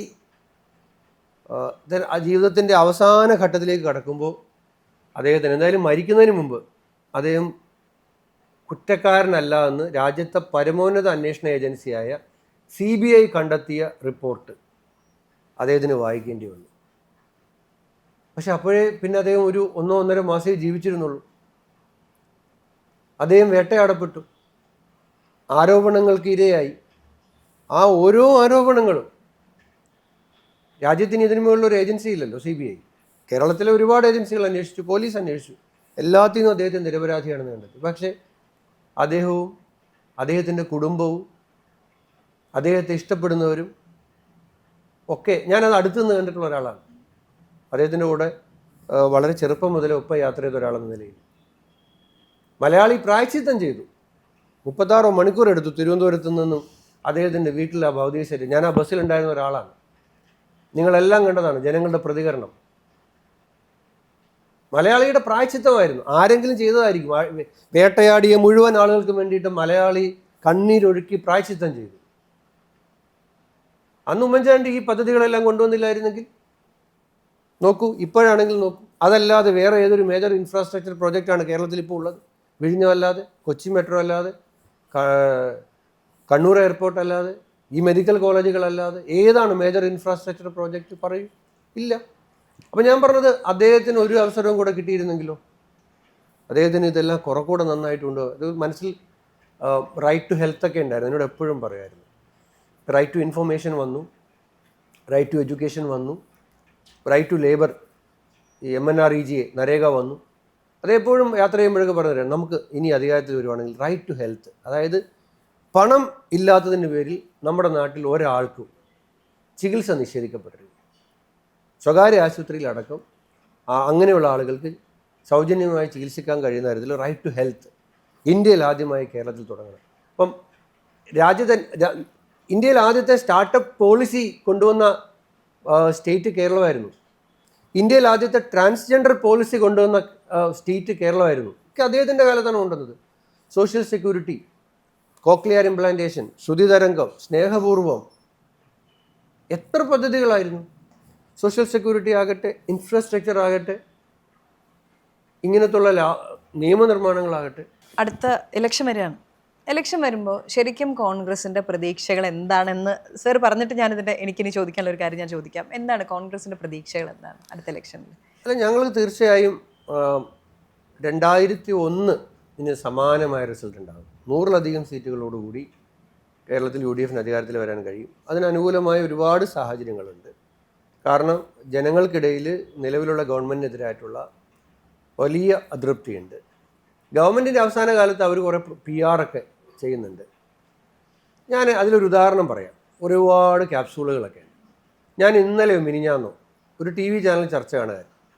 ഒരു പ്രമുഖ ചാനലാണ്, ഒരു പ്രമുഖ അവതാരകൻ ഇരുന്ന് പറയുകയാണ്, ഈ ഗവൺമെൻറ് വന്നതിന് ശേഷം 10 വർഷം കൊണ്ട് 5 ലക്ഷം വീടുകൾ കൊടുത്തു. ഉമ്മൻചാണ്ടിയുടെ കാലത്ത് അത് വെറും 5000 വീടുകളായിരുന്നു. പ്രമുഖ ചാനലാണ്, പ്രമുഖ അവതാരകനാണ്. ഞാളുടെ പേരൊന്നും പറഞ്ഞ് അധിക്ഷേപിക്കുന്നില്ല. ഞാൻ അദ്ദേഹത്തെ വിളിച്ചിന്നലെ, അദ്ദേഹം എടുത്തില്ല. രാത്രി അദ്ദേഹം തിരിച്ചു വിളിച്ചു. കൊള്ളം, ദോഷം പറയരുതല്ലോ. അപ്പോൾ എനിക്കും എടുക്കാൻ കഴിഞ്ഞില്ല. ഇനി തിരിച്ചു വിളിക്കണം ഇത് കഴിയുമ്പോൾ. ഇനി ഇത് ഒരു ഗവൺമെൻറ്റിനെ അനുകൂലിക്കുന്ന PR ആൾക്കാരുടെ ഒരു ക്യാപ്സൂളാണ്. ഒരു ഗവൺമെൻറ് 5 വർഷം കൊണ്ട് 5000 വീടാണോ? കേരളത്തിൽ അന്ന് 940 പഞ്ചായത്തുകളുണ്ടായിരുന്നു. എല്ലാ വാർഡിലും ശരാശരി 10 മുതൽ 15 വരെ വീടുകൾ അക്കാലത്ത് പഞ്ചായത്തിൻ്റെ സ്കീമിൽ കിട്ടിയിട്ടുണ്ട്. SC ഡിപ്പാർട്ട്മെൻറ്റിൻ്റെ ഭവന പദ്ധതിയുണ്ട്, ST ഡിപ്പാർട്ട്മെൻറ്റിൻ്റെ ഭവന പദ്ധതിയുണ്ട്, മൈനോറിറ്റി ഡിപ്പാർട്ട്മെൻറ്റിൻ്റെ ഭവന പദ്ധതിയുണ്ട്, ഫിഷറീസ് ഡിപ്പാർട്ട്മെൻറ്റിൻ്റെ ഭവന പദ്ധതി ഉണ്ടായിരുന്നു. അപ്പം ഇതെല്ലാം കൂടി ഈ 941 പഞ്ചായത്തിൽ ഓൺ ആൻഡ് ആവറേജ് ഇനി 5 വീട് വെച്ചാണെങ്കിലും എത്ര വീട് വരണം? പിന്നെ ഈ പഞ്ചായത്തിൻ്റെ പദ്ധതി അല്ലാതെ ഇന്ദിരാഗാന്ധി ആവാസ് യോജന IAY ഉണ്ടായിരുന്നു. അപ്പം ഞാൻ ഒരു കാര്യം പറയുകയാണ്, ഈ പുതിയ കാലത്ത് ഈ എന്താണ് അതിന് പറയുന്നത്, ഈ പോസ്റ്റ് ട്രൂത്ത് കാലഘട്ടമാണ്. ഈ യഥാർത്ഥ സത്യത്തെ മറച്ച് വെച്ചുകൊണ്ട് ഈ കളവ് ആവർത്തിച്ച് പറഞ്ഞ് സത്യമാണെന്ന് സ്ഥാപിക്കുന്ന പ്രചരണം നടക്കുകയാണ്. അപ്പം ഇത് ഞാൻ നോക്കട്ടെ, ഒരു പ്രമുഖ ചാനലിൻ്റെ പ്രമുഖ അവതാരകൻ വന്നിരുന്നിട്ട് ജനങ്ങളോട് പറയുകയാണ് വെറും 5000 വീടാണ്. അതേസമയം ഇവിടെ 10 വർഷം കൊണ്ട് ആ ഗവൺമെൻറ് 5 വർഷം കൊണ്ട് ഏതാണ്ട് 4,4 ലക്ഷം വീട് പണിയായിരുന്നു. 10 വർഷം കൊണ്ടാണ് ഈ ഗവൺമെൻറ് എന്താ ചെയ്തത്? ഈ പഞ്ചായത്തുകളുടെയും മറ്റു പദ്ധതികളുടെയും അതെല്ലാം മാറ്റിയിട്ട് ഒരു ഒറ്റ സിംഗിൾ ബ്രാൻഡ് ചെയ്തത്. എന്താണ്? ലൈഫ് എന്ന് പറഞ്ഞ് പേരിട്ട് ഒരു ബ്രാൻഡാക്കി അതിന്. ഉമ്മൻചാണ്ടിക്ക് പറ്റിയ കുഴപ്പം, ഉമ്മൻചാണ്ടി ഇതെല്ലാം ചെയ്തെങ്കിലും ഈ പുതിയ കാലത്തെ അദ്ദേഹത്തിന് എപ്പോഴും പറയും നമ്മൾ ചെയ്യുന്നതൊക്കെ ജനം അറിയാമല്ലോ, അതിനകത്ത് അദ്ദേഹത്തിന് തെറ്റുപറ്റി എന്നുള്ളതാണ്. പുതിയ കാലത്ത് ജനത്തെ അറിയിക്കുകയും കൂടെ വേണം. വെടിയും വെക്കണം, ഒച്ച ഉണ്ടാക്കണം. ഇപ്പം ഇവരിത് ബ്രാൻഡ് ചെയ്യുകയാണ്. ദാരിദ്ര്യമുക്തം കേരളം, മമ്മൂട്ടി വരുന്നു, തിരുവനന്തപുരത്ത് പ്രഖ്യാപിക്കുന്നു. ആകെ 66,000 പേരാണ് കേരളത്തിൽ ഈ ദാരിദ്ര്യം അനുഭവിക്കുന്ന. 66,000 പേരേ ഉള്ളോ? ബാക്കി മുഴുവൻ ആളുകൾക്കും വീട് കിട്ടിയോ? ബാക്കി മുഴുവൻ ആളുകൾക്കും സാധാരണ ആത്മാഭിമാനത്തോടു കൂടി ജീവിക്കാൻ കഴിയുന്ന തരത്തിലുള്ള സാഹചര്യങ്ങൾ ഉണ്ടായിട്ടില്ലല്ലോ. ലൈഫിൻ്റെ ലിസ്റ്റിലുള്ള മുഴുവൻ ആളുകൾക്കും വീട് കിട്ടിയിട്ടില്ല, പകുതി ആളുകൾക്ക് വീട് കിട്ടിയിട്ടില്ല. അവർ തന്നെ പറയുന്നുണ്ടല്ലോ ഈ 5 ലക്ഷമാണെന്ന് 10 വർഷം കൊണ്ട്. അപ്പം വീട് കിട്ടാത്ത ആളുകളുണ്ട്, ടാർപോളിൻ ഷീറ്റിൽ കഴിയുന്ന ആളുകളുണ്ട്, നോക്കാൻ ആളില്ലാതെ പ്രയാസപ്പെടുന്നവരുണ്ട്. അപ്പോൾ അതെല്ലാം നിലനിൽക്കെ തന്നെ ചെറിയ സഹായം ചെയ്തിട്ട് ഇത് ഗവൺമെൻറ് പക്ഷേ അതിന് വലിയ പന്തലിട്ട് വലിയ സ്റ്റേജ് ഇട്ട് സിനിമാ താരങ്ങളെ കൊണ്ടുവന്ന് ബാൻഡിൻ്റെ പെർഫോമൻസ് എല്ലാം നടത്തി സിനിമാ അവാർഡൊക്കെ നടക്കുന്ന പോലത്തെ വലിയൊരു അന്തരീക്ഷം ഉണ്ടാക്കി കേരളം അതിദാരിദ്ര്യമുക്തമാണെന്ന് പ്രഖ്യാപിക്കുകയാണ്. മമ്മൂട്ടി ഒരു ബുദ്ധി കാണിച്ചു. അദ്ദേഹം തന്നെ പറഞ്ഞു ഇത് അതിദാരിദ്ര്യം ഇല്ലായിട്ടുള്ളൂ, ദാരിദ്ര്യം അവിടെ ഉണ്ടെന്ന് മമ്മൂട്ടി തന്നെ പറഞ്ഞു. നമുക്ക് അങ്ങനെ കുറച്ച് ഇതുള്ള ആളാണ്. ഇപ്പോൾ അതുകൊണ്ട് പറഞ്ഞു കേവല ദാരിദ്ര്യം എനിക്ക് മനസ്സിലാവണില്ല. നമ്മുടെ ബോബി കൊട്ടാരക്കര ശങ്കരാചാര്യോട് ചോദിക്കത്തില്ലേ, സഖാവേ മനുഷ്യന് മനസ്സിലാവുന്ന ഭാഷയിൽ നമുക്കിതൊന്ന് വിശദീകരിക്കാമെന്ന് ചോദിക്കത്തില്ലേ സന്ദേശത്തിൽ?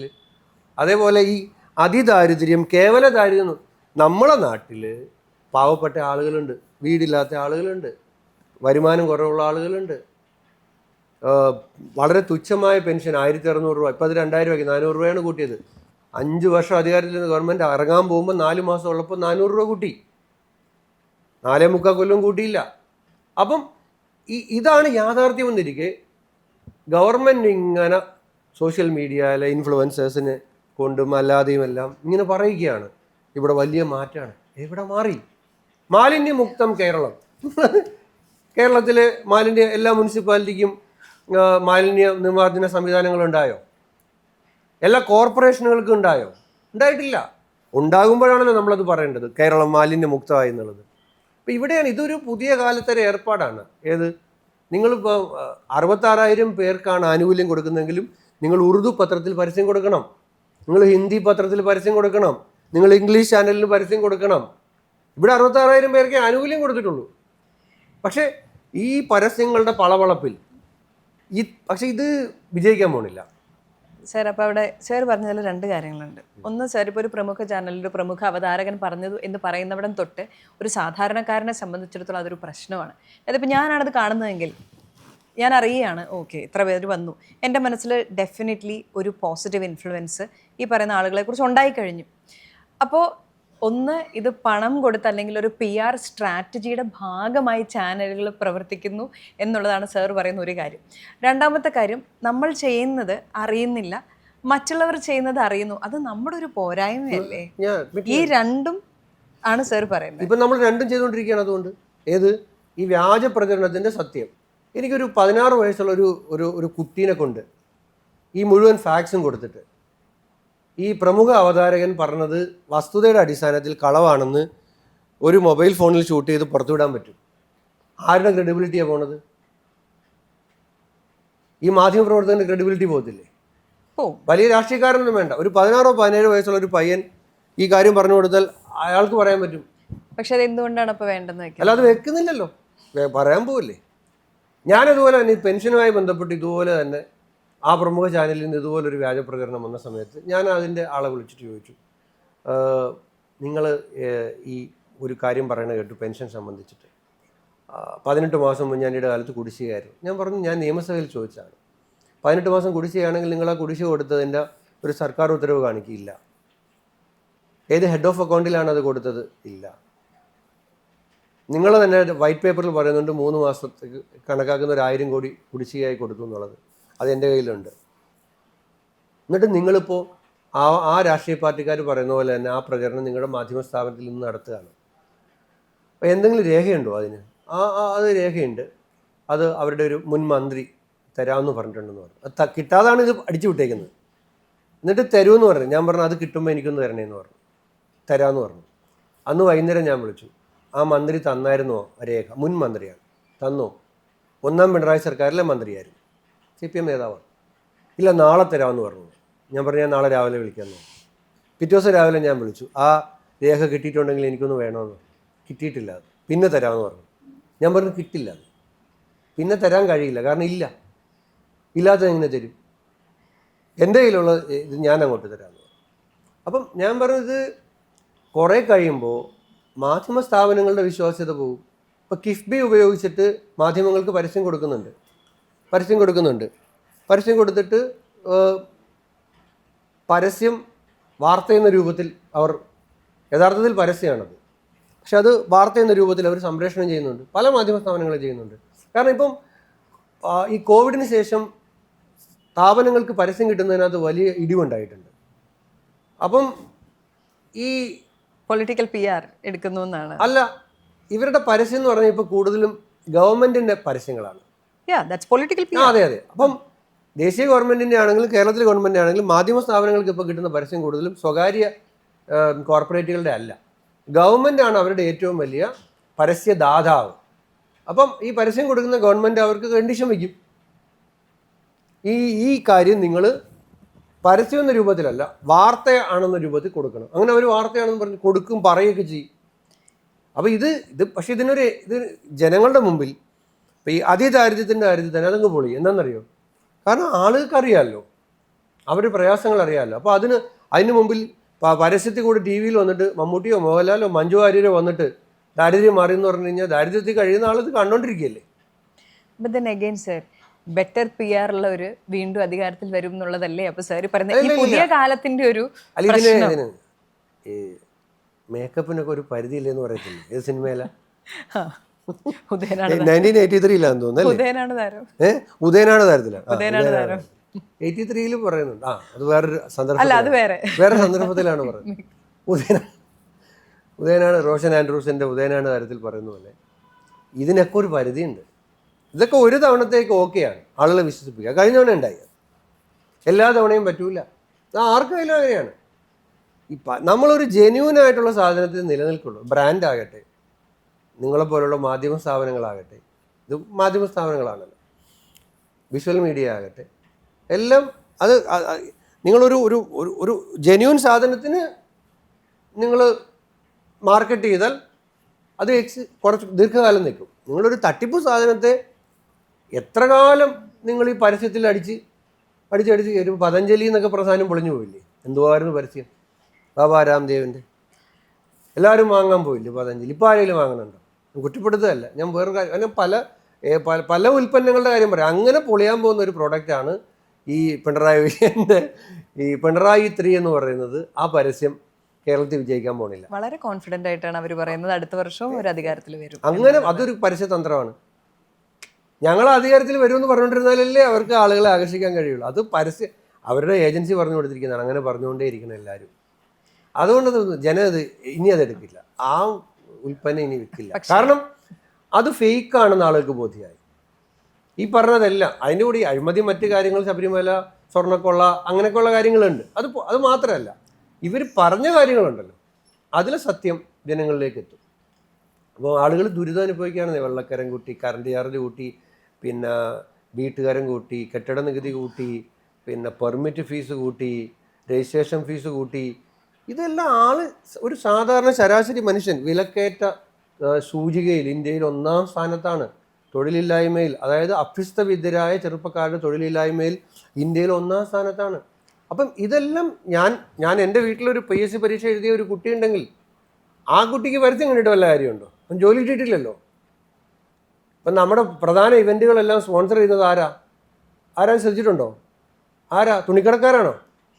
സ്വർണ്ണക്കടക്കാരാണോ? വിദേശത്തേക്ക് പിള്ളേരെ കൊണ്ടുപോകുന്ന കമ്പനികളാണ് ഇന്ന് പ്രധാന ഇവൻറ്റുകളുടെ എല്ലാം പ്രധാന സ്പോൺസർമാർ. കാരണം അവർക്കാണ് ഇപ്പോൾ ലാഭകരമായ ബിസിനസ് അവർക്കാണുള്ളത്. കാരണം നാട് വിട്ടു പോകുന്നവരെ സഹായിക്കുന്ന കമ്പനികൾക്കാണ് ഇപ്പം ഇതുള്ളത്. കാരണം എന്താ? ആ കുട്ടികൾ ഇവിടെ നിൽക്കണില്ല, പോവുകയാണ്. ഇപ്പോൾ കോൺഗ്രസ് ഇനി ഒരു വട്ടം അടുത്ത വർഷം വരും എന്നാണ് കോൺഗ്രസ് പറയുന്നത്. അങ്ങനെ വരികയാണെങ്കിൽ ഈ കൂടിയ വിലയും ഈ കൂടിയതും അവിടെ തന്നെ ഇരിക്കില്ലേ? ഇല്ല, മാറണം. മാറ്റിയാലേ കഴിയുള്ളൂ. അതിന് മാർഗം കണ്ടെത്തി വിലക്കയറ്റം കുറയണമെങ്കിൽ എന്താ ചെയ്യേണ്ടത്? മാർക്കറ്റ് ഇൻ്റർവെൻഷൻ നടത്തണം. മാർക്കറ്റ് ഇൻ്റർവെൻഷൻ പരാജയപ്പെടുമ്പോഴാണല്ലോ വിലക്കയറ്റം ഗവൺമെൻറ് സൃഷ്ടിക്കുന്നതല്ല. ഏതെങ്കിലും ഗവൺമെൻറ് മനഃപൂർവ്വം നാളെ മുതൽ വില കയറ്റി കളയാം എന്ന് കരുതുന്നതല്ല. പല സാഹചര്യങ്ങൾ കൊണ്ട്, കാലാവസ്ഥയുടെ പ്രശ്നം കൊണ്ട് വിലക്കയറ്റം ഉണ്ടാകും. മറ്റിപ്പം പെട്രോളിനും ഡീസലിനും വില കൂടിയാൽ ഇവിടെ മാർക്കറ്റിൽ വില കൂടും. പല കാരണങ്ങൾ കൊണ്ട് വരും. പക്ഷെ വില കൂടുമ്പോൾ ഗവൺമെൻറ് അതും ചെയ്യേണ്ടത്, ഗവൺമെൻറ് ഫലപ്രദമായ മാർക്കറ്റ് ഇൻ്റർവെൻഷൻ നടത്തിയിട്ട് വില കുറയ്ക്കണം. ഇപ്പോൾ ഈ ഗവൺമെൻറ് അത് ചെയ്യുന്നില്ല. ഇപ്പോൾ തൊഴിലില്ലായ്മയ്ക്ക് പരിഹാരം ഉണ്ടാകണം. അതിനെന്താ? തൊഴിലവസരങ്ങൾ സൃഷ്ടിക്കണം. അപ്പോൾ അതിനുള്ള പദ്ധതികൾ ഉണ്ടാകണം. അപ്പോൾ ഇന്ത്യയിലെ മറ്റ് സംസ്ഥാനങ്ങൾ പലതും അത് ചെയ്യുന്നുണ്ട്. ഇപ്പോൾ തെലങ്കാന ഒക്കെ അതിൽ മത്സരമാണല്ലോ അവർ പല സംസ്ഥാനങ്ങൾ തമ്മിൽ. സാർ, ഇപ്പോൾ പുതിയ തലമുറയെക്കുറിച്ച് പറയാറുണ്ട്. 2 ആക്ഷേപങ്ങളാണ്. ഒന്ന്, പ്രതികരണശേഷി ഇല്ലാത്ത ഒരു തലമുറ വളർന്നു വരുവാണ്. മറുവശത്ത് പറയും പ്രതികരിക്കുന്നവരാണെങ്കിൽ ആക്രമിച്ച് പ്രതികരിക്കുന്ന ഒരു തലമുറ വളർന്നു വരുന്ന ഒരിത്. അപ്പോൾ ഇറസ്പോൺസിബിൾ ആയിട്ടുള്ളൊരു പുതിയ തലമുറയെക്കുറിച്ച് വാർത്തകൾ വരുന്നുണ്ട്. ഇങ്ങനെയാണെങ്കിൽ നാളെ എന്താകും എന്ന്, അങ്ങനത്തെ ഒരു സംസാരമൊക്കെ ഉണ്ട്. അതുപോലെ ഇപ്പം ഏത് മേഖലയിലാണെങ്കിലും പുതുതലമുറയെക്കുറിച്ച് പരാതികൾ കൂടുതലാണ്. ഞാനും കേൾക്കാറുണ്ട് ഇത്. പുതിയ തലമുറ പ്രതിഭയില്ലാത്തവരാണ്, പ്രതികരണശേഷി ഇല്ലാത്തവരാണ്. യഥാർത്ഥത്തിൽ ഇപ്പം നമ്മൾ ടിപ്പിക്കൽ കൺവെൻഷനലായ രീതിയിൽ തന്നെ പ്രതികരിക്കണമെന്നൊന്നുമില്ല. പുതിയ തലമുറ അവരുടെ രാഷ്ട്രീയം പറയുന്നുണ്ട്, പ്രതികരിക്കുന്നുണ്ട്. അത് അവരവരുടേതായ രൂപത്തിലും അവരവരുടേതായ മാധ്യമങ്ങളിൽ കൂടിയാണ്. പ്രതികരണത്തെക്കുറിച്ചാണ് അത്. പ്രതിഭയെക്കുറിച്ച് പറയാറുണ്ട്. ഞാൻ അടുത്തിടെ തിരുവനന്തപുരത്ത് താമസിക്കുന്ന ഒരു ഗാന നിരൂപകൻ, ചലച്ചിത്ര ഗാനങ്ങളൊക്കെ നിരൂപണം നടത്തുന്ന ഒരാൾ, വിനായക് ശശികുമാറിൻ്റെ പാട്ടുകളൊന്നും പാട്ടല്ല, എന്തു പാട്ടാണ്, കട്ടച്ചോര കണ്ട് ജ്യൂസ് അടിച്ച് സോഡാ സർബത്ത് എന്നൊക്കെ എഴുതിയിരിക്കുകയാണ്, ഇത് തലമുറയെ വഴിതെറ്റിക്കും എന്നൊക്കെ പറയുന്നിട്ട് അദ്ദേഹത്തിന് ഇനി എഴുതാൻ പാടില്ലാത്ത രൂപത്തിൽ ഈ പഴയ എഴുത്തുകാരുടെ ഓർമ്മയിൽ പോയി കാലിൽ വന്ദിക്കണം, നമസ്കരിക്കണം എന്നൊക്കെ പറഞ്ഞു. യഥാർത്ഥത്തിൽ പുതിയ തലമുറയിലെ എഴുത്തുകാർ ഇപ്പോൾ നീ ആ കാര്യം മാത്രം എടുത്താൽ ഇപ്പം ആവേശത്തിലെ രംഗണ്ണൻ്റെ ഒരു എൻട്രിക്ക് വേണ്ടിയിട്ട് എഴുതുന്ന പാട്ടാണ്. അപ്പോൾ പുള്ളീനെ രഘുപതി രാഘവ രാജാറാം എന്ന് പറഞ്ഞിട്ട് എൻട്രി കൊടുക്കാൻ പറ്റുമോ? അപ്പോൾ അവിടെ നാടിൻ നന്മകനെ, പൊന്മകനെ, മുത്തായവനെ, മിന്നും സൂര്യനും ചന്ദ്രനും ഒന്നായവനെ, കാലം കാത്തുവച്ച രക്ഷകനെ, സംഹാരകനെ എന്നൊക്കെ പറഞ്ഞ് തന്നെ വേണം സ്റ്റേജിലോട്ട് കയറ്റാൻ. ഇത് കൊണ്ടുവരണ്ടേ? സർ, വരികളെല്ലാം കറക്റ്റാണ്. അപ്പോൾ ഞാൻ യഥാർത്ഥത്തിൽ ഈ ആളുകൾക്കും ഞാൻ മറുപടി കൊടുക്കാതെ തന്നെ വിനായക് തന്നെ അതിൽ മറ്റൊരു പാട്ട് നിങ്ങൾ ശ്രദ്ധിച്ചിട്ടുണ്ടോ? ആ പാട്ട് എല്ലാം ഉള്ള മറുപടിയാണ്. കുലീനരെ, ഉദാത്തരെ, ശുദ്ധമർത്യരെ, ഉറ്റതോഴരെ, താഴെ വീണ കണ്ട് പല്ലിളിച്ച കൂട്ടരെ, ഏറ്റ തോൽവി ആസ്വദിച്ച നീചരെ, തോറ്റുപോകുമെന്ന് മുൻവിധിച്ച മൂകരെ. എന്നിട്ട് അവർ പറയുന്നുണ്ട്, കൺമിഴിച്ച് കൺതുറന്ന് കാണുക മോനെ ജാട. അത് ഒരു പുതിയ തലമുറ ഇതിനെല്ലാം അവഗണിച്ചുകൊണ്ട് ഞങ്ങൾ ഇങ്ങനെയാണ്, ഞങ്ങൾ ഇങ്ങനെ തന്നെയാണ് എന്ന് പറയുന്ന ഒരു കോൺഫിഡൻസിൻ്റെ പ്രഖ്യാപനമാണ് യഥാർത്ഥത്തിൽ. അത് ഈ പറയുന്ന ആളുകൾക്ക്, നേരത്തെ പറഞ്ഞ ആൾക്കടക്കമുള്ള പിന്നെ മറുപടിയാണ് ഈ കുലീന. അത് വളരെ സർക്കാസ്റ്റിക്കായിട്ടാണ്. നമ്മൾ വിചാരിക്കും ബഹുമാനം കൊണ്ട് വിളിക്കുന്നതാണ്. കുലീനരെ, ഉദാത്തരെ എന്നൊക്കെ നിങ്ങൾ വേറെ രൂപത്തിൽ മനസ്സിൽ ആലോചിച്ച് കേൾക്കണം, വേറെ വാക്കുകളായിട്ട് അതിനെ സങ്കല്പിക്കണം. കുലീനരെ, ഉദാത്തരെ എന്നൊക്കെ വിളിക്കുമ്പോൾ ഇത് മാത്രമായിട്ട് കേൾക്കരുത്. ശരിക്കും അവർ പിള്ളേർ ഉദ്ദേശിക്കുന്ന വാക്കുകൾ തന്നെ മനസ്സിൽ വരണം. ശരിക്കും പറഞ്ഞാൽ എത്ര ഈ നമ്മളിപ്പം വൈനി സാറിൻ്റെയൊക്കെ പാട്ടുകളൊക്കെ, നീർമിഴിപ്പീലിയിൽ നീർമണി തുളുമ്പി നീ എന്നരികിൽ നിന്നു, കണ്ണുനീർ തുടയ്ക്കാതെ ഒന്നും പറയാതെ നിന്നു ഞാനും ഒരന്യനെ പോ. ഇത് ഇഷ്ടപ്പെടുന്ന ഒരാളാണ് ഞാൻ.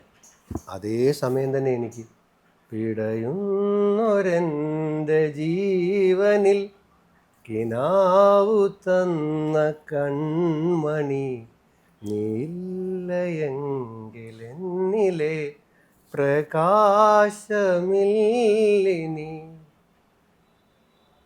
ഈ ആശകൾ തൻ മൺതോണിയുമായി തുഴഞ്ഞകലെ പോയിടാ, എൻ്റെ നെഞ്ചാകെ നീയല്ലേ, എൻ്റെ ഉന്മാദം നീയല്ലേ, എന്നെ അറിയാ ഉള്ളു നിറയാ ഒഴുകി ഒഴുകി ഞാൻ എന്നുമെന്നും ഒരു പുഴയാ ആരാധികേ.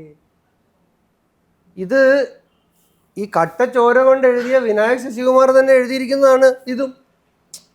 അപ്പം നമ്മൾ നീർമിഴിപ്പീലിയിൽ ആസ്വദിക്കുന്ന അതേ അനുഭവത്തിൽ, സന്തോഷത്തിൽ ഇതും ആസ്വദിക്കുന്നുണ്ട്. അപ്പം വിവിധ കഥാസന്ദർഭങ്ങളിലാണ്. ഇപ്പം ഇവർക്ക് മനസ്സിലാകാൻ വേണ്ടിയിട്ട് ഞാൻ പറയുകയാണ്, എനിക്ക് ഭയങ്കര ഇഷ്ടമുണ്ട്. ഇപ്പം സുഹൈൽ കോയ ഒരു പാട്ടിലെഴുതി, സൂപ്പർ ശരണ്യയിലാണെന്ന് തോന്നുന്നു, ഈ വണ്ട് തിന്ന അല്ലേ ചെമ്പരത്തി.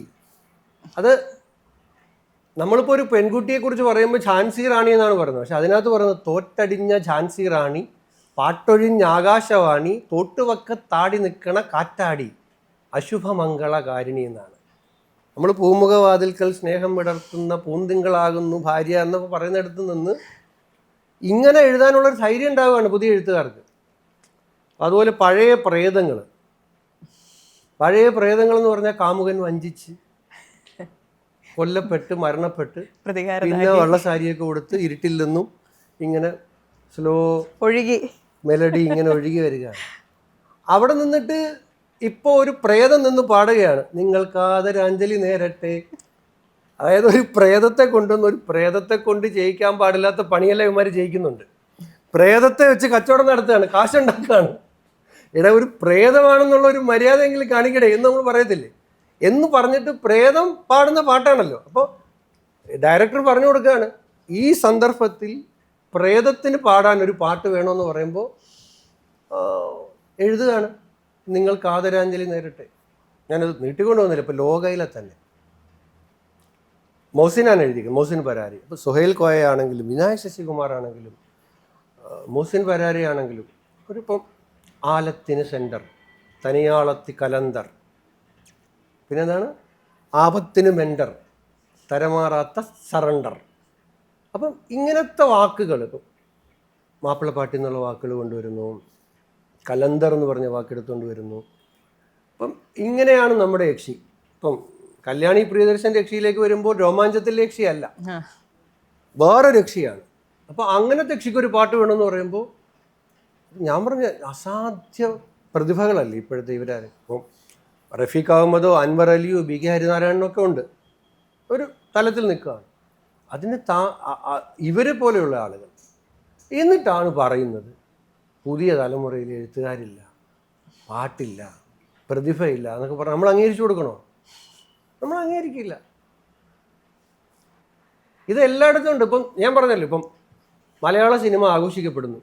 ഇപ്പം കഴിഞ്ഞ 2-3 വർഷം ഇന്ത്യയിൽ എവിടെ പോയാലും എല്ലാ ഫിലിം ക്രിറ്റിക്സും അല്ലേ ഇപ്പം കുമ്പളങ്ങീനെ കുറിച്ച് പറയും, ബ്രഹ്മയുഗത്തെക്കുറിച്ച് പറയും, മഞ്ഞുമൽ ബോയ്സിനെ കുറിച്ച് പറയും, കിഷ്കിന്ധാഖണ്ഡത്തെക്കുറിച്ച് പറയും, ആവേശം ജിത്തുവിൻ്റെ, രാഹുൽ, രേഖാചിത്രം ജോഫിൻ ടി ചാക്കോയുടെ, അപ്പം ഇവരെല്ലാം ഗിരീഷിൻ്റെ, പ്രേമലു, ഇങ്ങനെ ഈ വളരെ ചെറിയ പ്രായത്തിലുള്ള ആളുകൾ. ഇപ്പം കുറച്ചുകൂടെ സീനിയർ ആണെങ്കിൽ പോലും ഇപ്പോൾ കാതലിനെ പോലൊരു സിനിമ ആ സബ്ജക്റ്റിൽ ജിയോ ബേബിയെ പോലൊരു സംവിധായകൻ എടുക്കാൻ തയ്യാറാകുന്നു, മമ്മൂട്ടി അതിൽ അഭിനയിക്കാൻ തയ്യാറാകുന്നു. മലയാള സിനിമ സെലിബ്രേറ്റ് ചെയ്യപ്പെട്ട ബേസിൽ മിന്നൽ മുരളി നെറ്റ്ഫ്ലിക്സിൻ്റെ ടോപ്പ് ചാർട്ടിൽ എത്ര കാലം ഉണ്ടായിരുന്നു. അതെ. അപ്പം ഞാനതുകൊണ്ടാണ് പറഞ്ഞത് ഇത് വെറുതെ പറഞ്ഞുണ്ടാക്കുന്നതാണ്. പുതിയ കുട്ടികൾക്ക് പ്രതിഭയില്ല, എല്ലാം പണ്ടായിരുന്നു എന്നൊക്കെ പറഞ്ഞ് നമ്മൾ അംഗീകരിക്കത്തില്ല. ഈ പുതിയ പിള്ളേരാണെങ്കിൽ നാളത്തെ ഭാവി നിശ്ചയിക്കാൻ ഞാൻ നമ്മുടെ രാഷ്ട്രീയത്തിൽ വന്ന് ചില ആളുകൾ പ്രസംഗിക്കാറുണ്ട്, നമ്മുടെ മീറ്റിങ്ങിലൊക്കെ വന്ന് നിങ്ങളാണ് നാളത്തെ. അപ്പം നമ്മൾ പറയാം ആ പരിപാടി വേണ്ട, നമ്മൾ ഇന്നത്തെ. നാളത്തെ എന്ന് പറയുന്നത് എന്ന് വെച്ചാൽ ഇപ്പം നമ്മൾ ഇരുന്നോളാം എന്ന് പറയുന്നതിൻ്റെ ഒരു പ്രസംഗ വാചകമാണ്. ഇപ്പോഴത്തെ അറിയാതെ പറഞ്ഞില്ലയോ ഇവരാണ് നാളത്തെ. അല്ല, നാളെയല്ലേ ഇലക്ഷൻ, ഇന്നല്ലല്ലോ. ഇവർ ഇന്നത്തെയാണ്. സിനിമയിലാണെങ്കിലും രാഷ്ട്രീയത്തിലാണെങ്കിലും ഈ നാളത്തെ ആ പരിപാടി വേണ്ട, ഇന്നിലുള്ള ജീവിതം മതി, ഇന്നത്തെ. ഇനി അടുത്ത ഒരു ഇലക്ഷൻ വരുമ്പോൾ അതോടുകൂടി നമ്മൾ ഇതാണ് ഞാൻ അറിയാൻ ആഗ്രഹിക്കുന്നത്. What are your expectations? നേരത്തെ പറഞ്ഞു 2001 പോലെ അതുപോലൊരു വലിയ വിജയം വീണ്ടും ഒരു 3ാം പിണറായി സർക്കാരിലോട്ടല്ല കോൺഗ്രസിലേക്ക് ഈ ഒരു കേരളം വരും വീണ്ടും എന്നുള്ളതാണോ? പലരും ചോദിക്കുന്നുണ്ട് അങ്ങനെ. ഞാൻ തെലങ്കാനയുടെ ചുമതല ഇലക്ഷനിൽ ഉണ്ടായിരുന്ന ഒരാളാണ്, കർണാടകത്തിൻ്റെ ചുമതലയിലുണ്ടായിരുന്നു. തെലങ്കാനയിൽ ഞങ്ങൾ അധികാരത്തിൽ വരുമെന്ന് പറഞ്ഞാൽ ആളുകൾ പൊട്ടിച്ചിരിക്കുമായിരുന്നു. അത് ഞങ്ങൾക്ക് ആകെ 5 MLA ഉണ്ടായിരുന്നുള്ളൂ, വെറും 5 MLA വെച്ച് നിങ്ങൾ വേണമെങ്കിൽ അത് 20 ആക്കി ഒരു മെച്ചപ്പെട്ട പ്രതിപക്ഷമാകും, ഗവൺമെൻറ് ഉണ്ടാക്കും. ഞങ്ങൾ പറഞ്ഞു ഞങ്ങൾ ഉണ്ടാക്കും. ഞങ്ങൾ 5-ൽ നിന്നും 65 MLA ഉണ്ടാക്കി രേവന്ത് റെഡ്ഡി KCRനെ അധികാരത്തിൽ നിന്ന് താഴെ ഇറക്കി മുഖ്യമന്ത്രിയായി. കേരളത്തിൽ അത്രയും പ്രയാസമില്ല. കേരളത്തിൽ ഒരു ചെറിയ ശതമാനത്തിൻ്റെ വ്യത്യാസത്തിലാണ്. ഇപ്പം സീറ്റിൽ 40, 41, 99 ആയിരിക്കും, പക്ഷേ വോട്ടിംഗ് പെർസെൻറ്റേജ് വളരെ ചെറിയ പെർസെൻറ്റേജിൻ്റെ ഡിഫറൻസ്. എപ്പോഴും കേരളം അങ്ങനെയാണ്. അപ്പോൾ അത് കണ്ട് തെലങ്കാനയിലെ പോലെ അത്രയും പ്രയാസം ഞങ്ങൾക്കില്ല. ആൻറ്റി ഇൻകംബൻസി ഭയങ്കരമാണ്, റിയൽ ആൻറ്റി ഇൻകംബൻസി. അതിനെ കവറപ്പ് ചെയ്യാനാണ് ഈ ഇവൻറ്റുകൾ കൊണ്ടും PR കൊണ്ടും ഒക്കെ ശ്രമിക്കുന്നത്. പക്ഷേ എല്ലാ PR പരാജയപ്പെടുന്ന അത്രയും. ഞാൻ ചോദിക്കട്ടെ, ആരോഗ്യ മേഖല നമ്പർ 1 ആണെന്ന് മുഖ്യമന്ത്രി പറഞ്ഞിട്ടുണ്ടല്ലോ. പക്ഷെ തിരുവനന്തപുരം മെഡിക്കൽ കോളേജിൽ പോകുന്ന ആരെങ്കിലും പറയൂ ആരോഗ്യ മേഖല നമ്പർ 1 ആണെന്ന്? വേണുവിൻ്റെ കുടുംബക്കാർ പറയൂ? കോട്ടയത്തെ മെഡിക്കൽ കോളേജിൽ പോയി മകളെ ചികിത്സിക്കാൻ പോയപ്പോൾ കെട്ടിടം ഇടിഞ്ഞ് താഴെ വീണു മരിച്ച ബിന്ദുവിൻ്റെ അയൽക്കാരോ ബന്ധുക്കളോ പറയുമോ? ഇപ്പം അടിസ്ഥാന പ്രശ്നങ്ങൾ. ഇപ്പം ഞാനൊക്കെ കൊല്ലത്തുനിന്ന് വരുന്നത്, കശുവണ്ടി, കാഷ്യൂ ക്യാപിറ്റലായിരുന്നു കൊല്ലം, ഇന്ത്യയുടെ അല്ല ലോകത്തെ. ആ മേഖല തകർന്ന് തരിപ്പണമായി. കയറ് പോയി, കൈത്തറി പ്രതിസന്ധിയിലാണ്. ലക്ഷക്കണക്കിന് ആളുകൾ ഉപജീവനം കണ്ടെത്തി ജീവിക്കുന്ന മേഖലകളാണ് ഇതൊക്കെ. കയറ്, കശുവണ്ടി, കൈത്തറി, പരമ്പരാഗത തൊഴിൽ മേഖലകൾ. ഗവൺമെൻറ് ജീവനക്കാർ, പെൻഷൻകാർ, തൊഴിലാളികൾ, കർഷകർ. ഈ ഒരു വോട്ടർ പട്ടികയിൽ ഒരു പേജ് എടുത്താൽ എനിക്കൊന്ന് 30-35 പേര് അതിനകത്ത് ഉണ്ടാകുന്നത്. അതിനകത്ത് വരുന്നതാണ് PSC പരീക്ഷ എഴുതിയ ആൾ, സർക്കാർ ആശുപത്രി പോയ ആൾ, കശുവണ്ടി ഫാക്ടറി ജോലി പോയിക്കൊണ്ടിരുന്നപ്പോൾ ജോലി നഷ്ടപ്പെട്ട ആൾ, കയർ മേഖലയിൽ പണിയെടുത്ത് തൊഴിലില്ലാതായി. ഈ ആളുകളെ ചേരുന്നതാണ് ഈ 35 പേരുടെ വോട്ടർ പട്ടിക ഒന്നാം ഒരു പേജ്. അവരാണല്ലോ ഇത്. അതിനകത്ത് TV കൂടെ മമ്മൂട്ടിയുടെ പ്രഖ്യാപനം കണ്ട ആൾ, അതിദാരിദ്ര്യം. പിന്നെ ഇൻസ്റ്റയിൽ വേറെ കേരളം ലോകത്തിന് മാതൃകയാണെന്നുള്ള റീല് കണ്ട ആൾ. അവർ ആരുമായിട്ടാണ് ചെയ്യുന്നത്? ഇവരുമായിട്ടാണ്.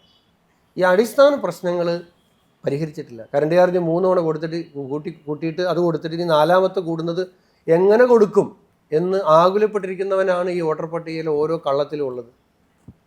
അത് കേന്ദ്ര ഗവൺമെൻറ്റിൻ്റെ ഭാഗത്തുനിന്നുള്ളതാകട്ടെ, സംസ്ഥാന ഗവൺമെൻറ്റിൻ്റെ ഭാഗത്തുനിന്നുള്ളതാകട്ടെ, ഗവൺമെൻറ്റിന് നയത്തിൻ്റെ പ്രയാസം അനുഭവിക്കുന്നവരാണ് ഓരോ കള്ളത്തിലും ഉള്ളത്. അവരാണ് വോട്ടർമാർ. അവരൊന്നും നിങ്ങൾക്ക് PR എക്സസൈസ് കൊണ്ടൊന്നും മറികടക്കാൻ കഴിയില്ല. കുറച്ച് ആ മേഖലയിൽ പണിയെടുക്കുന്നവർക്ക് ജോലി കിട്ടട്ടെ എന്നുള്ളതാണ്. ഒരേ ഒരു കാര്യം കൂടെ ഞാൻ ചോദിക്കാം, എന്നിട്ട് നമുക്ക് അവസാനിപ്പിക്കാം. പക്ഷേ സാർ അതിന് വേണമെങ്കിൽ ഉത്തരം പറഞ്ഞാൽ മതി. കോൺഗ്രസിനെ സംബന്ധിച്ച് ഞാൻ എപ്പോഴും ശ്രദ്ധിക്കാറുള്ളൊരു കാര്യം ആരോപണങ്ങളാണ്. ഒന്ന് കഴിയുമ്പോൾ അതിന് പുറകെ മറ്റൊന്നായി ആരോപണങ്ങൾ വന്നുകൊണ്ടേയിരിക്കുകയാണ്. അടുത്ത ഇലക്ഷന് വേണ്ടി റെഡിയാവുന്ന ഒരു പാർട്ടി, അല്ലെങ്കിൽ ജനങ്ങൾക്ക് വേണ്ടി പ്രവർത്തിക്കാൻ ആഗ്രഹിക്കുന്ന ഒരു പാർട്ടി, അതിലെ അംഗങ്ങൾ കുറേ കൂടി കോഷ്യസ് ആവണം എന്ന് നിങ്ങൾക്ക് തോന്നാറില്ലേ? കാരണം ഒന്നിന് പുറകെ ഒന്നായി വന്നുകൊണ്ടിരിക്കും. നമ്മൾ കമ്പയർ ചെയ്യുന്നത് 2 പാർട്ടികൾ തമ്മിലാണ്. അത് കണ്ടു നിൽക്കുന്നവന് അവിടെ എന്തോ പ്രശ്നമുണ്ടെന്നുള്ള തോന്നിക്കലല്ലേ? അല്ലാതെ എല്ലാവർക്കും കോൺഗ്രസിന് മാത്രമല്ല. ഞാൻ നേരത്തെ പറഞ്ഞില്ലേ, നേരത്തെ അക്കൗണ്ടബിലിറ്റിയുടെ പാർട്ട് പറഞ്ഞ പോലെ തന്നെയാണ് രാഷ്ട്രീയക്കാരൻ ഓരോ നിമിഷവും അവൻ പബ്ലിക്കിൻ്റെ സ്ക്രൂട്ടണിയുടെ മുമ്പിലാണ് നിൽക്കുന്നത്. വേറെ ഒരു പ്രൊഫഷൻ പോലെയല്ല. നമ്മളിങ്ങനെ നമ്മുടെ ഓരോ നടപ്പും ഇരിപ്പും ഈ ഇൻ്റർവ്യൂവിലെ വർത്തമാനം പറച്ചിലും ഭാഷയും ശരീരഭാഷയും എല്ലാം തന്നെ വളരെ ക്ലോസ് ആയിട്ട് ആളുകൾ വിലയിരുത്തുന്ന ഒരു കാലമാണ്. പണ്ട് പത്രത്തിൽ വാർത്ത അടിച്ചു വരുന്നതല്ലേ ഉള്ളൂ, ഫോട്ടോയുണ്ട്, അതിൽ നിന്ന് ആളെ മനസ്സിലാക്കിയില്ലല്ലോ. ഇപ്പം മാധ്യമങ്ങളും വിഷ്വൽ മീഡിയയും സോഷ്യൽ മീഡിയയും ഇതുപോലത്തെ മീഡിയം ഒക്കെ ഒരുപാട് വന്നതിന് ശേഷം നമ്മൾ ഏത് രാഷ്ട്രീയത്തിൽപ്പെട്ടവരാണെങ്കിൽ പോലും കൂടുതൽ ഈ പറഞ്ഞ നമ്മൾ ഓരോ നിമിഷവും ജനങ്ങളുടെ സ്ക്രൂട്ടണിക്ക് വിധേയരായിക്കൊണ്ടിരിക്കുകയാണെന്നുള്ള ബോധ്യത്തിൽ പ്രവർത്തിച്ചു മതിയാവുള്ളൂ. കോൺഗ്രസ്സിന് മാത്രമല്ല, അതിപ്പം ശബരിമലയിൽ ദേവസ്വം ബോർഡിന് പ്രസിഡന്റ് ആക്കുമ്പോൾ കട്ടളയും കഥവുമൊക്കെ അടിച്ചുകൊണ്ട് പോയാൽ പിടിക്കും, ജയിലിലാകും എന്നുള്ള ബോധം വേണം അവിടെ ഇരിക്കുമ്പോൾ. അങ്ങനെ ബോധമില്ലാതെ പ്രവർത്തിച്ചാൽ ദ്വാരപാലക വിഗ്രഹമൊക്കെ അടിച്ചു മാറ്റിയാൽ ജയിലിൽ പോകേണ്ടി വരും, ജയിലിൽ കിടക്കേണ്ടി വരും. അപ്പോൾ അടിച്ചുകൊണ്ട് പോകുന്നവരാണെങ്കിലും കിടക്കും, അവരെ സഹായിച്ചവരാണെങ്കിലും കിടക്കും, അവരെ പിന്തുണച്ചവരാണെങ്കിലും കിടക്കേണ്ടി വരും.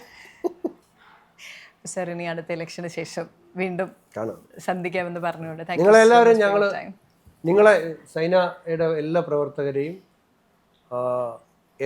മെയ് മാസത്തിൽ തിരുവനന്തപുരത്ത് സെൻട്രൽ സ്റ്റേഡിയത്തിൽ വെച്ച് നടക്കുന്ന UDFൻ്റെ സത്യപ്രതിജ്ഞാ ചടങ്ങിലേക്ക് ഇന്നേ ക്ഷണിക്കുകയാണ്. Thank you so much sir. അവിടെ കാണാം. അവിടെ കാണാം. Thank you sir.